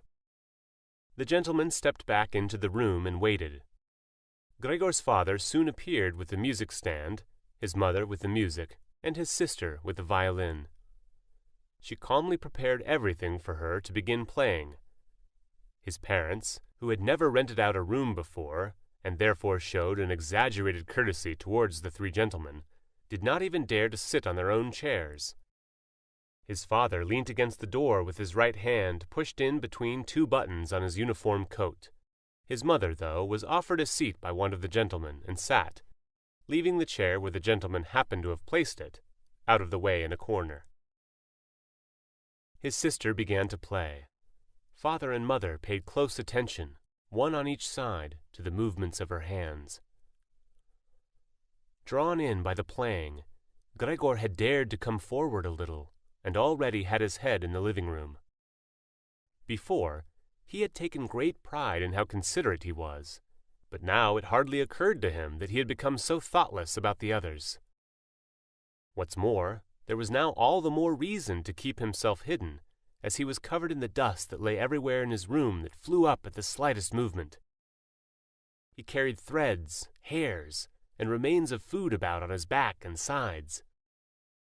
He was much too indifferent to everything now to lay on his back and wipe himself on the carpet, like he used to do several times a day. And despite his condition, he was not too shy to move forward a little onto the immaculate floor of the living room. No one noticed him, though. The family was totally preoccupied with the violin playing. At first, the three gentlemen had put their hands in their pockets and come up far too close behind the music stand to look at all the notes being played, and they must have disturbed Gregor's sister, but soon, in contrast with the family, they withdrew back to the window with their heads sunk and talking to each other at half volume, and they stayed by the window while Gregor's father observed them anxiously. It really now seemed very obvious that they had expected to hear some beautiful or entertaining violin playing, but had been disappointed that they had had enough of the whole performance, and it was only now out of politeness that they allowed their peace to be disturbed. It was especially unnerving, the way they all blew the smoke from their cigarettes, upwards from their mouths and noses. Yet Gregor's sister was playing so beautifully. Her face was leant to one side, following the lines of music with a careful and melancholy expression. Gregor crawled a little further forward, keeping his head close to the ground so that he could meet her eyes if the chance came.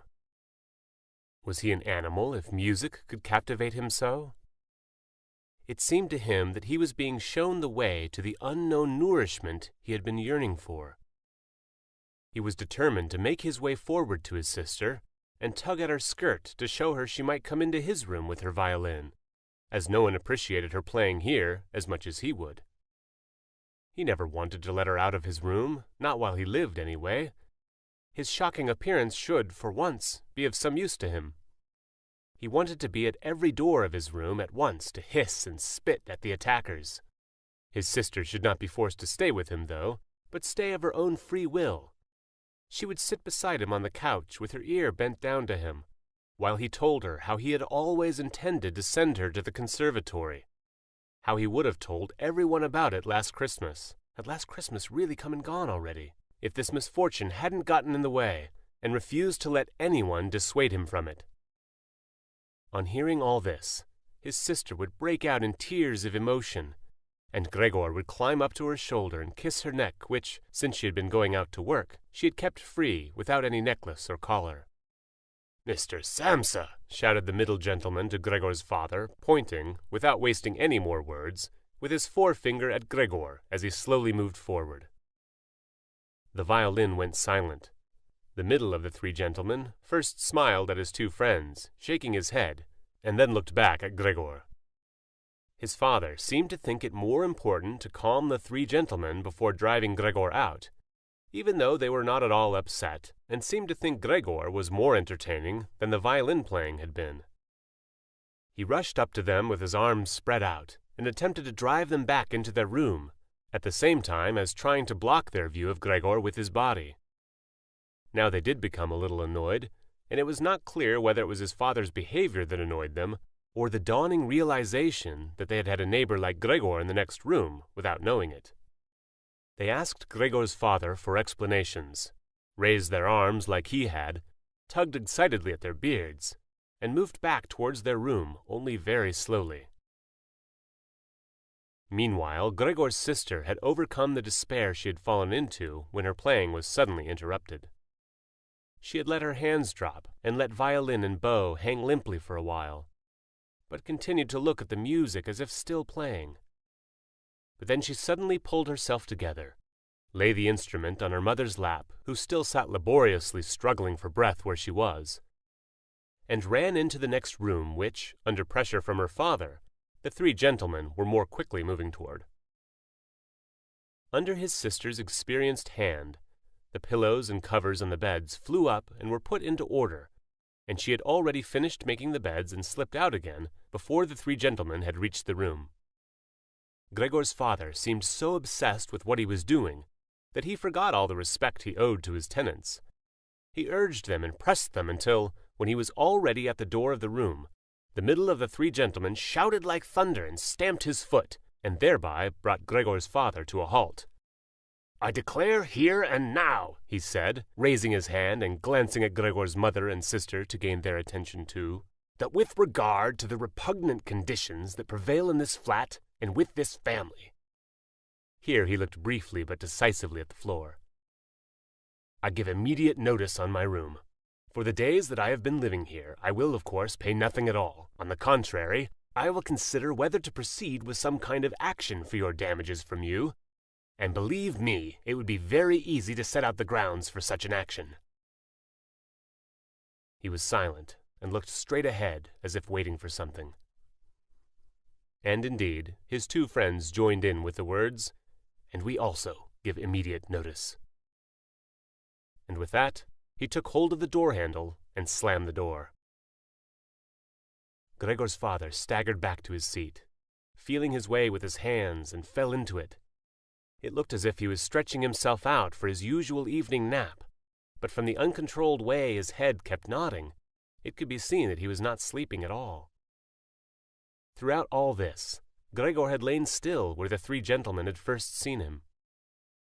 His disappointment at the failure of his plan, and perhaps also because he was weak from hunger, made it impossible for him to move. He was sure that everyone would turn on him at any moment, and he waited. He was not even startled out of this state when the violin on his mother's lap fell from her trembling fingers and landed loudly on the floor. "Father, Mother," said his sister, hitting the table with her hand as an introduction, "we can't carry on like this. Maybe you can't see it, but I can.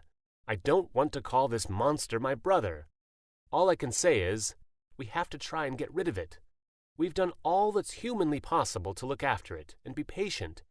I don't think anyone could accuse us of doing anything wrong." "She's absolutely right," said Gregor's father to himself. His mother, who still had not time to catch her breath, began to cough dully, her hand held out in front of her, and a deranged expression in her eyes.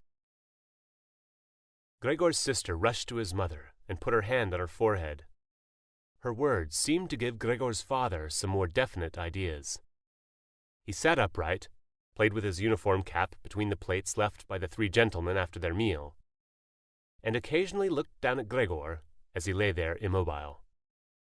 "We have to try and get rid of it," said Gregor's sister, now speaking only to her father, as her mother was too occupied with coughing to listen. "It'll be the death of both of you. I can see it coming. We can't all work as hard as we have to, and then come home to be tortured like this. We can't endure it. I can't endure it anymore." And she broke out so heavily in tears that they flowed down the face of her mother, and she wiped them away with mechanical hand movements. "My child," said her father with sympathy and obvious understanding, "what are we to do?" His sister just shrugged her shoulders as a sign of helplessness that had taken hold of her, displacing her earlier certainty when she had broken into tears. "If he could just understand us," said his father, almost as a question. His sister shook her hand vigorously through her tears, as a sign that of that there was no question. "If he could just understand us," repeated Gregor's father, closing his eyes in acceptance of his sister's certainty that that was quite impossible. "Then perhaps we could come to some kind of arrangement with him. But, as it is—" "It's got to go," shouted his sister. "That's the only way, Father. You've got to get rid of the idea that that's Gregor. We've only harmed ourselves by believing it for so long. How can that be Gregor? If it were Gregor, he would have seen long ago that it's not possible for human beings to live with an animal like that, and he would have gone of his own free will. We wouldn't have a brother any more then, but we could carry on with our lives and remember him with respect. As it is, this animal is persecuting us. It's driven out our tenants. It obviously wants to take over the whole flat and force us to sleep on the streets. Father, look! Just look!" she suddenly screamed. "He's starting again." In her alarm, which was totally beyond Gregor's comprehension, his sister even abandoned his mother as she pushed herself vigorously out of her chair, as if more willing to sacrifice her own mother than stay anywhere near Gregor. She rushed over to behind her father, who had become excited merely because she was, and stood up half raising his hands in front of Gregor's sister as if to protect her. But Gregor had had no intention of frightening anyone, least of all his sister. All he had done was begin to turn around so that he could go back into his room, although that was in itself quite startling, as his pain-racked condition meant that turning round required a great deal of effort, and he was using his head to help himself do it, repeatedly raising it and striking it against the floor. He stopped and looked round. They seemed to have realized his good intention, and had only been alarmed briefly. Now they all looked at him in unhappy silence. His mother lay in her chair with her legs stretched out and pressed against each other, her eyes nearly closed with exhaustion. His sister sat next to his father with her arms around his neck. Maybe now they'll let me turn round, thought Gregor, and went back to work.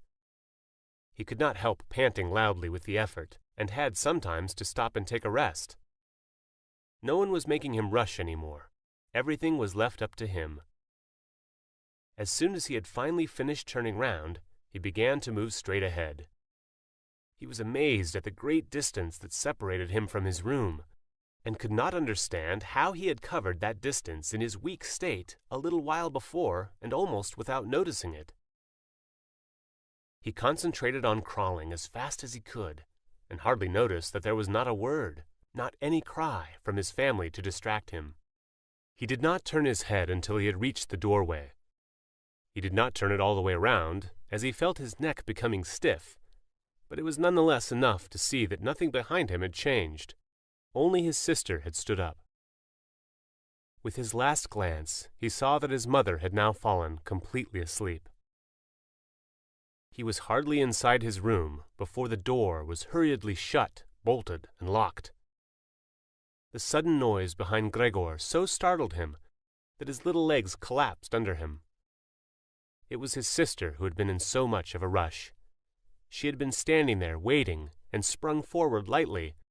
Gregor had not heard her coming at all, and as she turned the key in the lock, she said loudly to her parents, "At last!" What now, then? Gregor asked himself, as he looked round in the darkness. He soon made the discovery that he could no longer move at all.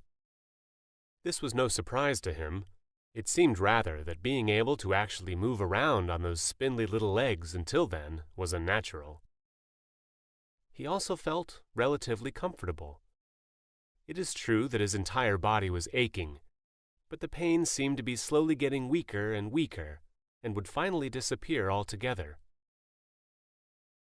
He could already hardly feel the decayed apple in his back, or the inflamed area around it, which was entirely covered in white dust.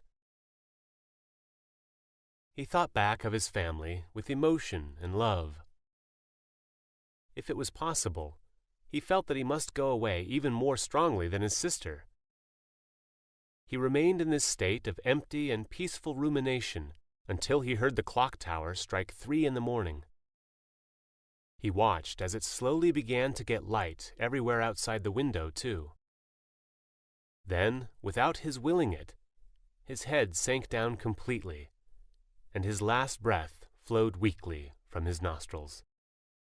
When the cleaner came early in the morning, they'd often asked her not to keep slamming the doors, but with her strength and in her hurry she still did, so that everyone in the flat knew when she'd arrived, and from then on it was impossible to sleep in peace.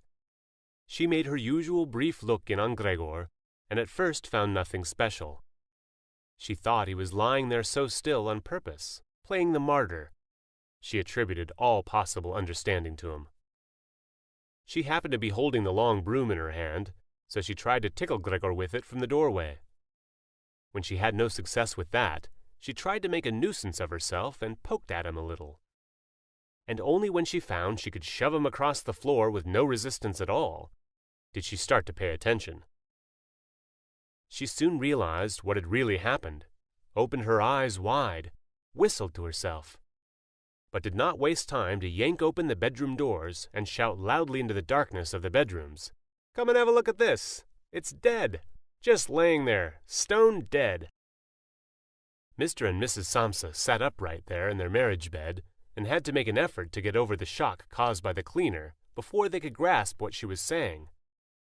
But then, each from his own side, they hurried out of bed. Mr. Samsa threw the blanket over his shoulders. Mrs. Samsa just came out in her nightdress.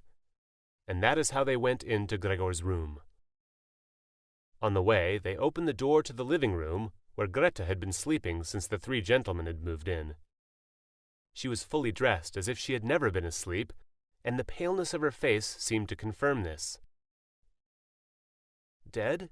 asked Mrs. Samsa, looking at the charwoman inquiringly, even though she could have checked for herself and could have known it even without checking. "That's what I said," replied the cleaner, and to prove it she gave Gregor's body another shove with the broom, sending it sideways across the floor. Mrs. Samsa made a movement as if she wanted to hold back the broom, but did not complete it. "Now then," said Mr. Samsa, "let's give thanks to God for that." He crossed himself, and the three women followed his example. Greta, who had not taken her eyes from the corpse, said, "Just look how thin he was. He didn't eat anything for so long. The food came out again just the same as when it went in." Gregor's body was indeed completely dried up and flat. They had not seen it until then, but now he was not lifted up on his little legs, nor did he do anything to make them look away. "Greta, come with us in here for a little while," said Mrs. Samsa with a pained smile, and Greta followed her parents into the bedroom, but not without looking back at the body. The cleaner shut the door and opened the window wide. Although it was still early in the morning, the fresh air had something of warmth mixed in with it. It was already the end of March, after all. The three gentlemen stepped out of their room and looked round in amazement for their breakfasts. They had been forgotten about. "Where is our breakfast?" the middle gentleman asked the cleaner irritably. She just put her finger on her lips and made a quick and silent sign to the men that they might like to come into Gregor's room. They did so, and stood around Gregor's corpse with their hands in the pockets of their well-worn coats. It was now quite light in the room. Then the door of the bedroom opened, and Mr. Samsa appeared in his uniform with his wife on one arm and his daughter on the other. All of them had been crying a little. Greta now and then pressed her face against her father's arm. "Leave my home, now," said Mr. Samsa, indicating the door and without letting the women from him. "What do you mean?" asked the middle of the three gentlemen, somewhat disconcerted, and he smiled sweetly. The other two held their hands behind their backs and continually rubbed them together in gleeful anticipation of a loud quarrel which could only end in their favor. "I mean just what I said," answered Mr. Samsa, and with his two companions went in a straight line towards the man. At first he stood there still, looking at the ground as if the contents of his head were rearranging themselves into new positions. "All right, we'll go then," he said, and looked up at Mr. Samsa as if he had been suddenly overcome with humility, and wanted permission again from Mr. Samsa for his decision. Mr. Samsa merely opened his eyes wide and briefly nodded to him several times. At that, and without delay, the man actually did take long strides into the front hallway. His two friends had stopped rubbing their hands some time before, and had been listening to what was being said.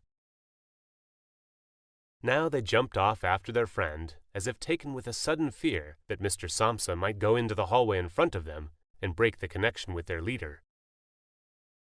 Once there, all three took their hats from the stand, took their sticks from the holder, bowed without a word, and left the premises.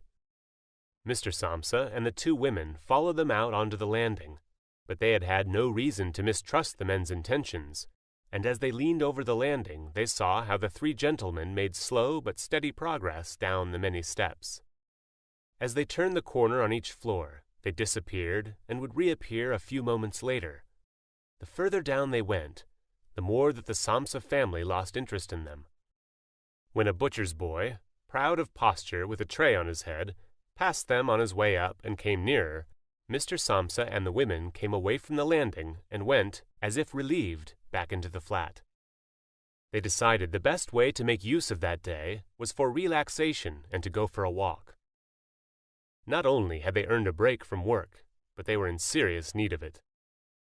So they sat at the table and wrote 3 letters of excusal, Mr. Samsa to his employers, Mrs. Samsa to her contractor, and Greta to her principal.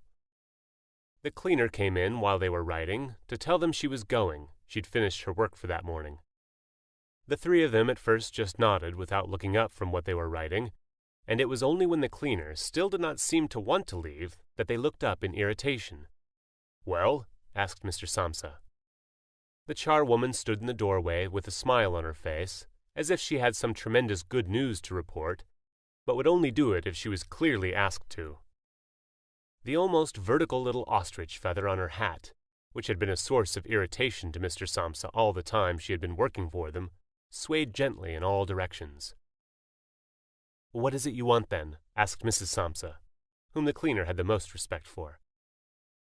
"Yes," she answered, and broke into a friendly laugh that made her unable to speak straight away.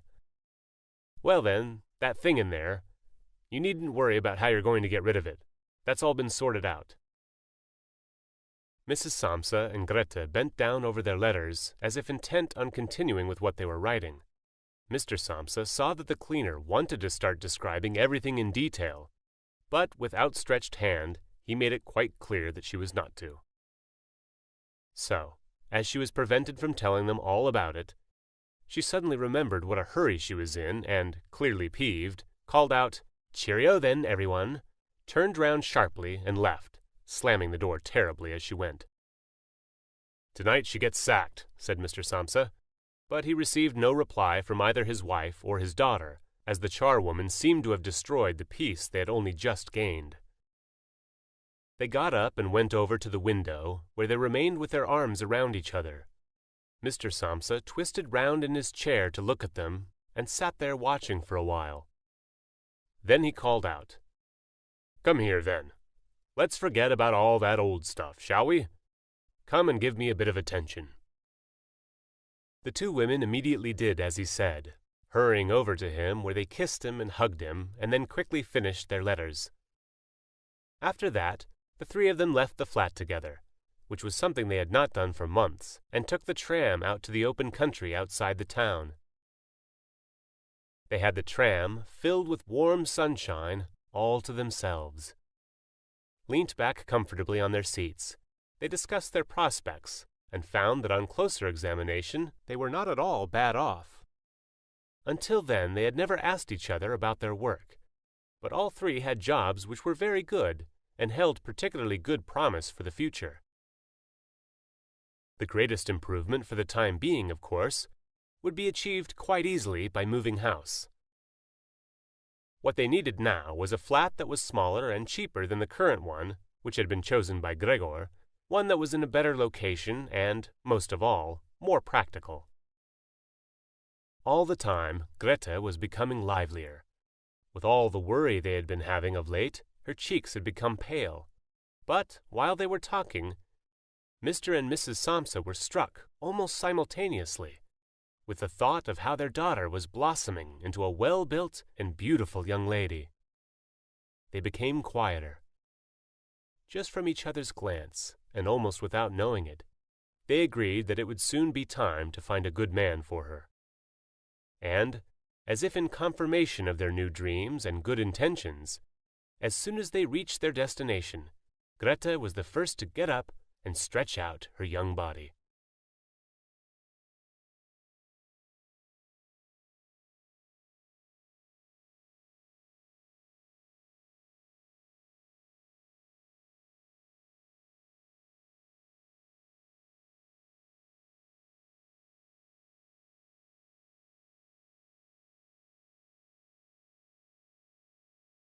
Metamorphosis by Franz Kafka. Brought to you by worldclassaudiobooks.com. One morning, when Gregor Samsa woke from troubled dreams, he found himself transformed in his bed into a horrible vermin.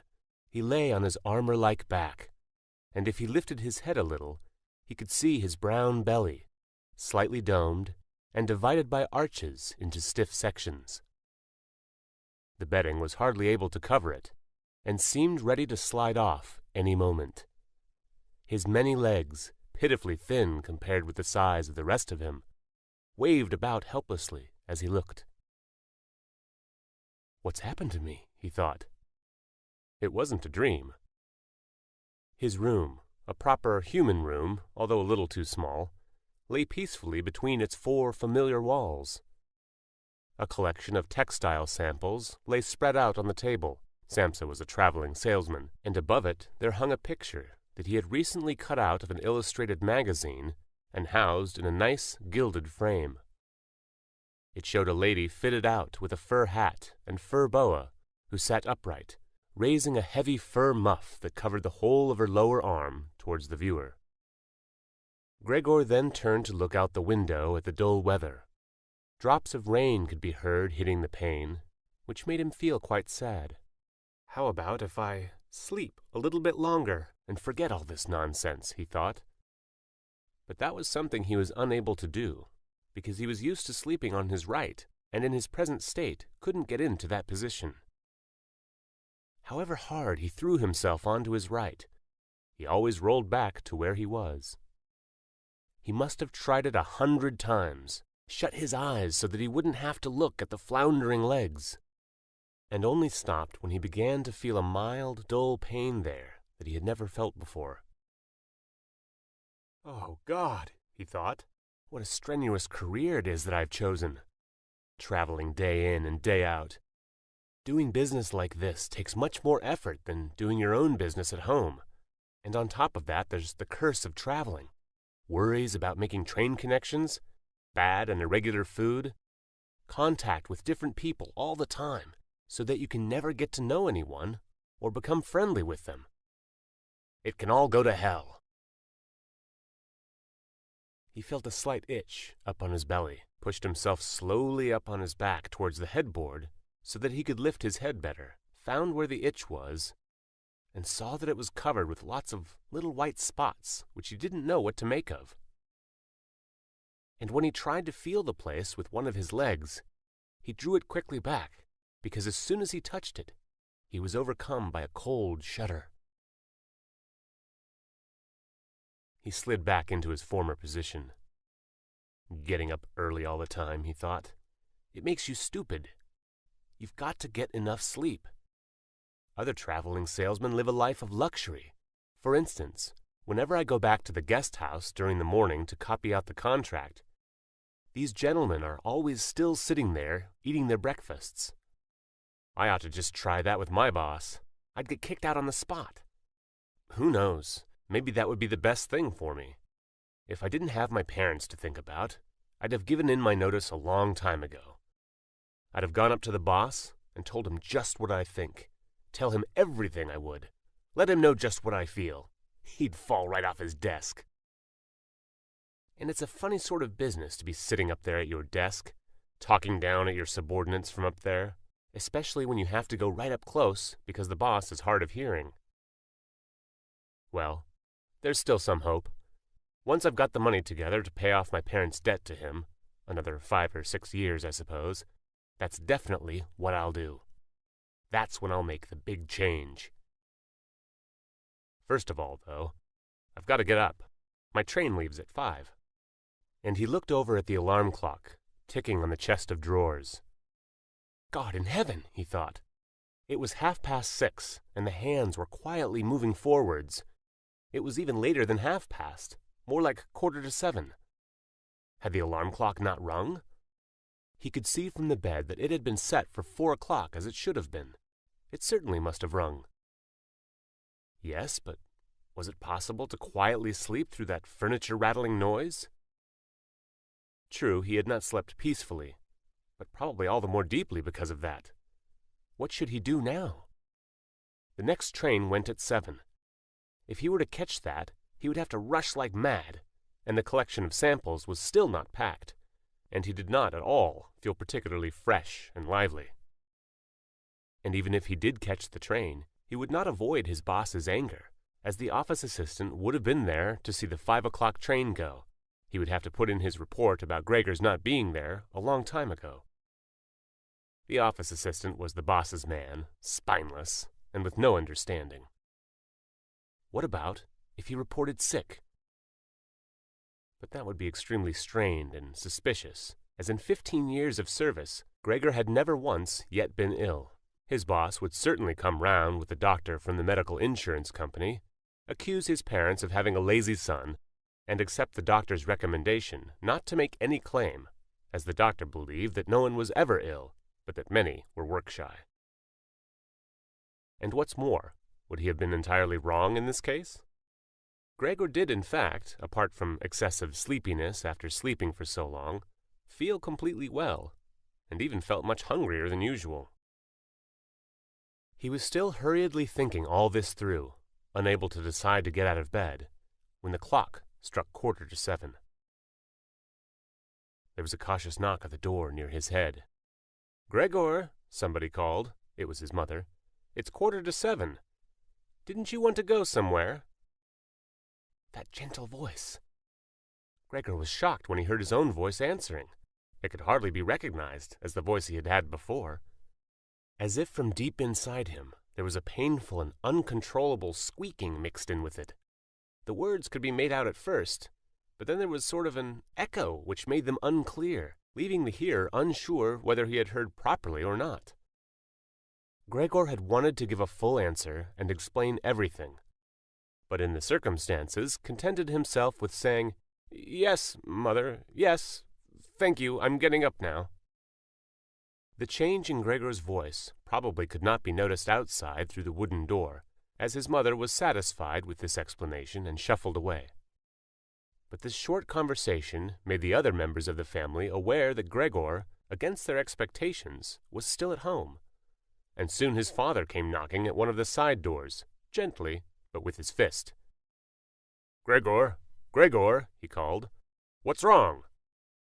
And after a short while he called again with a warning in his voice. "Gregor, Gregor." At the other side door his sister came plaintively. "Gregor, aren't you well? Do you need anything?" Gregor answered to both sides. "I'm ready now," making an effort to remove all the strangeness from his voice by enunciating very carefully and putting long pauses between each individual word. His father went back to his breakfast, but his sister whispered, "Gregor, open the door, I beg of you." Gregor, however, had no thought of opening the door, and instead congratulated himself for his cautious habit acquired from his traveling of locking all doors at night, even when he was at home. The first thing he wanted to do was to get up in peace without being disturbed, to get dressed, and most of all to have his breakfast. Only then would he consider what to do next, as he was well aware that he would not bring his thoughts to any sensible conclusions by lying in bed. He remembered that he had often felt a slight pain in bed, perhaps caused by lying awkwardly, but that had always turned out to be pure imagination, and he wondered how his imaginings would slowly resolve themselves today. He did not have the slightest doubt that the change in his voice was nothing more than the first sign of a serious cold, which was an occupational hazard for traveling salesmen. It was a simple matter to throw off the covers. He only had to blow himself up a little, and they fell off by themselves. But it became difficult after that, especially as he was so exceptionally broad. He would have used his arms and his hands to push himself up, but instead of them, he only had all those little legs continuously moving in different directions, and which he was moreover unable to control. If he wanted to bend one of them, then that was the first one that would stretch itself out, and if he finally managed to do what he wanted with that leg, all the others seemed to be set free and would move about painfully. "This is something that can't be done in bed," Gregor said to himself, "so don't keep trying to do it." The first thing he wanted to do was get the lower part of his body out of the bed, but he had never seen this lower part, and could not imagine what it looked like. It turned out to be too hard to move. It went so slowly, and finally, almost in a frenzy, when he carelessly shoved himself forwards with all the force he could gather, He chose the wrong direction, hit hard against the lower bedpost, and learned from the burning pain he felt that the lower part of his body might well, at present, be the most sensitive. So then he tried to get the top part of his body out of the bed first, carefully turning his head to the side. This he managed quite easily, and despite its breadth and its weight, the bulk of his body eventually followed slowly in the direction of the head. But when he had at last got his head out of the bed and into the fresh air, it occurred to him that if he let himself fall, it would be a miracle if his head were not injured. So he became afraid to carry on pushing himself forward the same way. And he could not knock himself out now at any price. Better to stay in bed than lose consciousness. It took just as much effort to get back to where he had been earlier, but when he lay there sighing, and was once more watching his legs as they struggled against each other, even harder than before, if that was possible, he could think of no way of bringing peace and order to this chaos. He told himself once more that it was not possible for him to stay in bed, and that the most sensible thing to do would be to get free of it whatever way he could, at whatever sacrifice. At the same time, though, he did not forget to remind himself that calm consideration was much better than rushing to desperate conclusions. At times like this, he would direct his eyes to the window and look out as clearly as he could. But unfortunately, even the other side of the narrow street was enveloped in morning fog, and the view had little confidence or cheer to offer him. 7 o'clock, already, he said to himself when the clock struck again. 7 o'clock, and there's still a fog like this. He lay there quietly a while longer, breathing lightly as if he perhaps expected the total stillness to bring things back to their real and natural state. But then he said to himself, "Before it strikes 7:15, I'll definitely have to have got properly out of bed, and by then somebody will have come round from work to ask what's happened to me as well, as they open up at work before 7 o'clock. And so he set himself to the task of swinging the entire length of his body out of the bed all at the